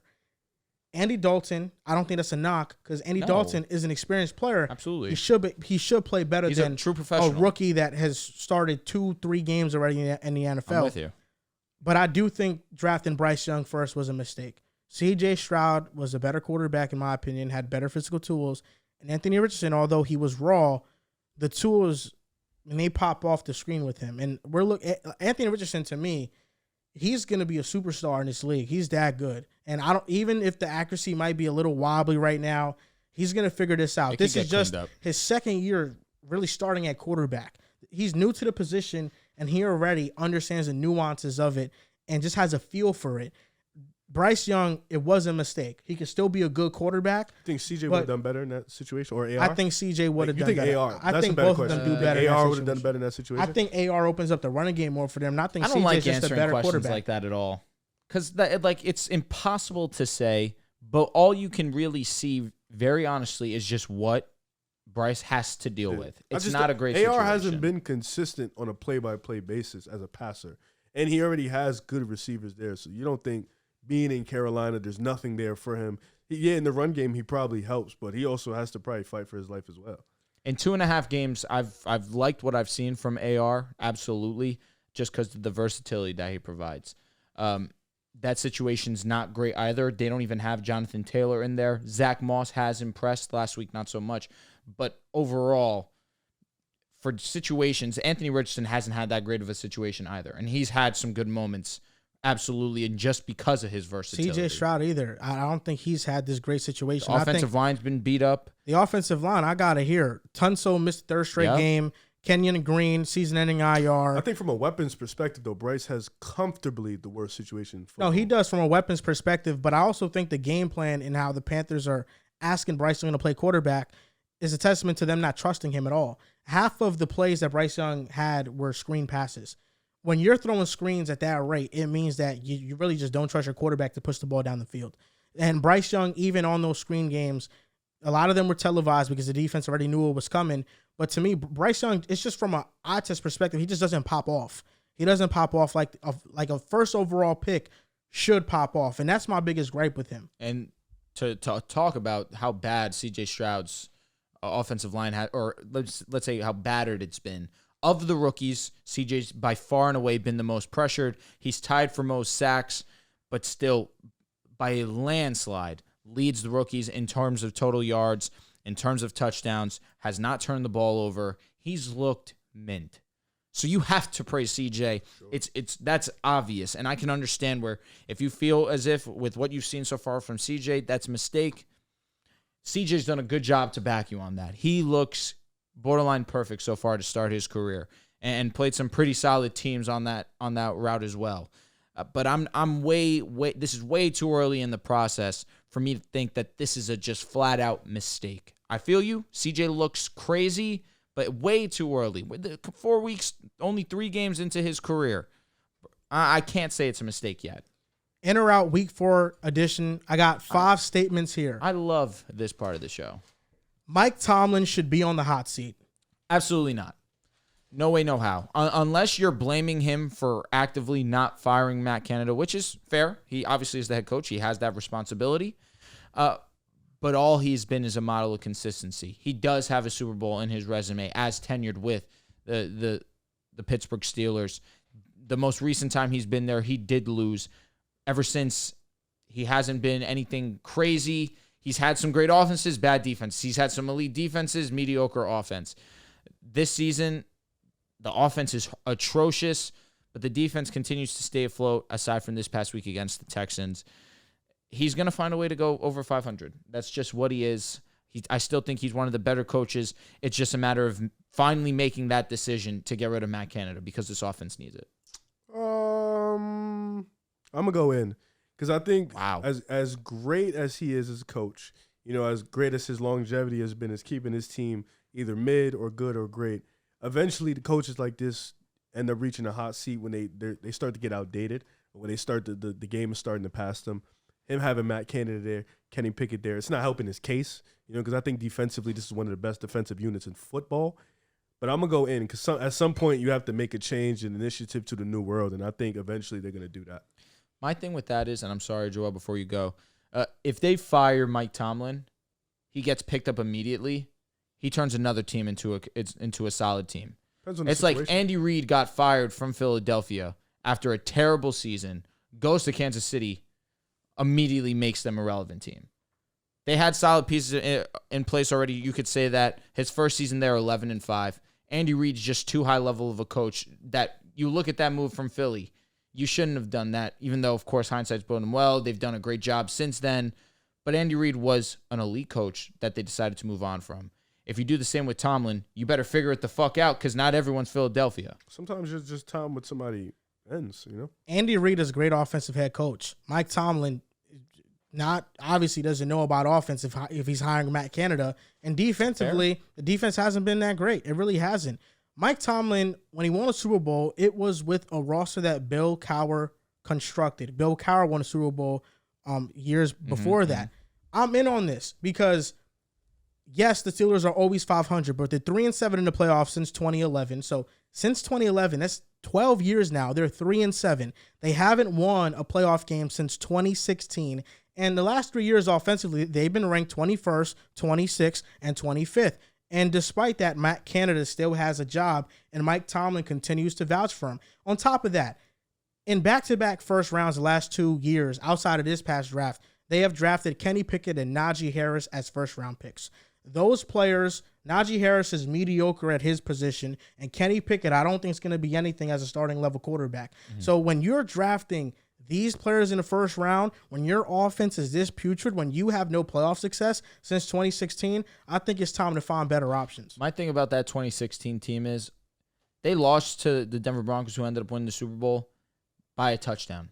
Without Antonio, without Le'Veon. That was an amazing team, offensively and defensively. That's an opportunity missed out. They start the season, 11-0? Losing the first round to Baker and the boys over there. They were always fraudulent, though. They were. We knew that very early on. But then Ben got old. We did see the season, the year, I believe it was 2018, the year that the Patriots lost to the Eagles. Blake Bortles and company, the defense of the Steelers was horrendous. But that offense was all-time great with Antonio Brown, Le'Veon Bell, and, of course, Big Ben. That trio was unbelievable. What was that score? I think they scored, it was 42 It was a 40-point shootout. You talking about Eagles and... No, I'm talking about Steelers and Jaguars. Yeah, that's another... Pittsburgh had to come back. They were down big. They can never find consistency where the offense is great and the defense is great while they're both healthy, where I'm talking about that 2016 team. But that year with the Killer Bees, the defense was horrible. They had no secondary. They couldn't stop the run, anything. The defense was terrible, but the offense was great. It's something, if you want to blame Tomlin for Pickett, for Najee, I don't know. I find that the GM ultimately does make those picks. Coach has to have some say, especially when you're Mike Tomlin and you're as established as you are. But it's tough to move on from a Hall of Fame quarterback and immediately get a new one with Kenny Pickett, who we knew going in, that quarterback draft class was not anything to write home about. Even still, Kenny Pickett was, the 20th pick overall? So there shouldn't have been. And that was a shock. Oh, absolutely. It was supposed to be Malik. Desmond Ridder had his name in the mix as well, but of course we had Kenny Pickett being one of those guys in there. But for him to go in the first round was shocking. I don't know. I find it very hard to sit with the fact of I'm gonna blame Tomlin and it cost him his job, when in reality you move on from a Hall of Famer, you're gonna have your years of struggle. It's gonna happen, and even still, year one he found a way to have. Given the fact it was minimal, but they did find success. C.J. Stroud should have been the first overall pick. And Just had this conversation. I'm in on this. he's the best Quite quarterback in his easily. class. He's amazing. He's amazing, but it's too soon for me to say in or out. It's way too soon. Zach Wilson is turning a corner. I'm out. I'm going to say out because I need consistency. Not fooled by one game. However, against a great defense, not a good one, a great defense in Kansas City, to have that performance at home where New York teams struggle, it was amazing to see. It was exciting to see. Let me not say amazing. It was exciting to see. I would love to see him replicate, but until he proves it, I'm out. I'm in on this. Not surprised. Zach Wilson was great against the Chiefs, and versus the Broncos, he's going to be even better. He should be. And that's going to be the confidence booster that he needs to turn around his career. The whole world suddenly feels like they're rooting for him. Last year, the whole world was against him. They were making jokes about this guy. Now it's, I hope Zach succeeds. And kind of like a Goku super power bomb, a spirit bomb, I think that's what happened to Zach Wilson right now. He's just He got all the energy. He's getting the universe's energy right now, respect Goku. and he's just ready to burst with the talent that he's been waiting to show the NFL world. Taylor Heineke should start over Desmond Ridder. Yes, in. I'm in. You need something new. You need something different. You need somebody that can actually throw the ball at an efficient rate. You can't play And football. I don't even know if it's going to be Heineke, but you need something different. You can't play football, and the opposing defense knows you're not passing. And if you're passing, we have a strong chance to turn the ball over. Either that or it's not going to be complete. I'm out on this. It's your guy. And the reason I'm out on this is because Taylor Heineke gives the Falcons a better chance to win. The Falcons got to try to get a better quarterback. Oh, wow. And they got to try to, Desmond Ridder, you're either sinking or you're swimming with him. It's one or the other. Mm-hmm. And if you sink, you get better at quarterback in the draft. You draft somebody and you get better at quarterback. I don't know. I like this Falcons team. It's fun. It's exciting. It's It is unfortunate that the quarterback is the least exciting in the league. Literally dog shit. Patriots should be in the quarterback market next offseason. I'm out. Mac's the least of their problems It really right now. depends on where they are in the draft. Let me not say least. He's not the main problem. The receivers are not good. They need an upgrade. Offensive play calling, I don't know. I think the weapons. I think on the offensive end, I do think he's the least problem on that end. I do think they need to get receivers, better tight ends. Respect to Ramondre, maybe somebody a little bit more speedy, more agile. Maybe a two running back core like they have with Najee and Warren, but a little bit better than Najee. You know what I'm saying? Which would be Ramondre. I do think Mac is the least of their worries. I think if you put a competent offense around him, some pieces, you got a defensive side, you got a good defense. I think this Patriots team can be good. I'm out on this. I think eventually the Patriots should explore a better quarterback and an upgrade. But as of right now, they need to be in the wide receiver market. They need to be in the offensive line market.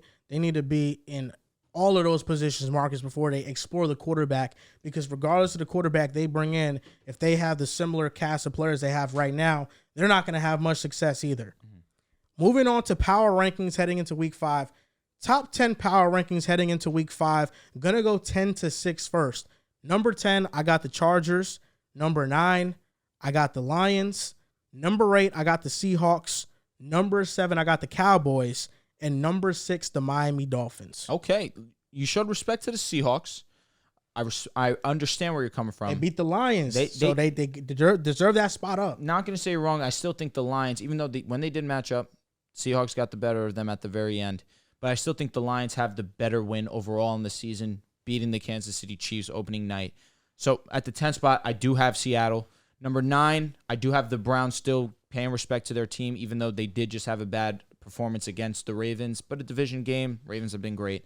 Number 8, the Detroit Lions. Offense looks amazing. Defense had a solid performance in the first half. Second half, they kind of took their foot off the gas. Number 7, Dallas Cowboys. And number 6, Baltimore Ravens. Ooh, all right, I might be the only team. Number 10, I got the Bucks, man. Welcome to my top 10, man. Now the Bucks had an impressive win. Baker's been great. You got to kind of give him some credit. 3-1. None of us seen it coming. We thought they'd be one of the worst teams in the league for sure. So 10, I got the Bucks. Seattle jumps back into my top 10. They come in at 9. Beating the Giants. Giants aren't good, but still, that's a good win for them. Once again, continue to climb. 8, I got Detroit. Detroit continues to climb up in my rankings. I got to tell Drew this every time I did sleep for sure. It's okay, man. So now, Detroit all is forgiven. Oh, thank you. I appreciate you. I still didn't forgive you saying Amon-Ra was better than Lamb, but we'll let he is. Okay. He's been better this year pretty easily. Lamb hasn't do much. They beat teams by 30. You're not wrong. Number 7, Miami. It did take a significant drop. It's one thing to lose, but getting your ass whipped like that is a pretty droppable offense. And then number 6, I got Dallas. Dallas maintained the cool win and dominant win. They needed to get that win back, so I got them at 6. My top 5 teams heading into week 5. Number 5, the Baltimore Ravens. What Lamar Jackson did to that Browns number 1 ranked defense was impressive. Nasty. And we know the Ravens defense is an elite unit as well. Browns defense fraudulent? No, Ravens. Oh, interesting. We'll see him again. Number 4, No Deshaun. the Chiefs. The Chiefs get dropped because they won against the Jets, but they won ugly. You could argue some help against the refs, so I got them at 4. Number 3, the Eagles. Best performance by their offense this season, you could say, with Jalen Hurts throwing the ball down the field, A.J. Brown. The last 2 weeks, their connection has been on point. Yep. Number 2, the Buffalo Bills. That dominant of a win over the Miami Dolphins. In the last 3 weeks, you can argue the Bills have been the best team in football, but number 1 got to be the 49ers. They're undefeated still. Pro Bowl level roster. Everything is clicking for them. And this Sunday is going to be a huge test versus the Cowboys. Okay, coming at number... I'm sorry. I forgot you didn't go. It's okay. Coming at number 5, I do have the Philadelphia Eagles. Offense looked probably the cleanest it did in terms of pass offense because that's what they struggle with. Defense, I still have my worries about, particularly in the secondary. Number 4, Kansas City Chiefs.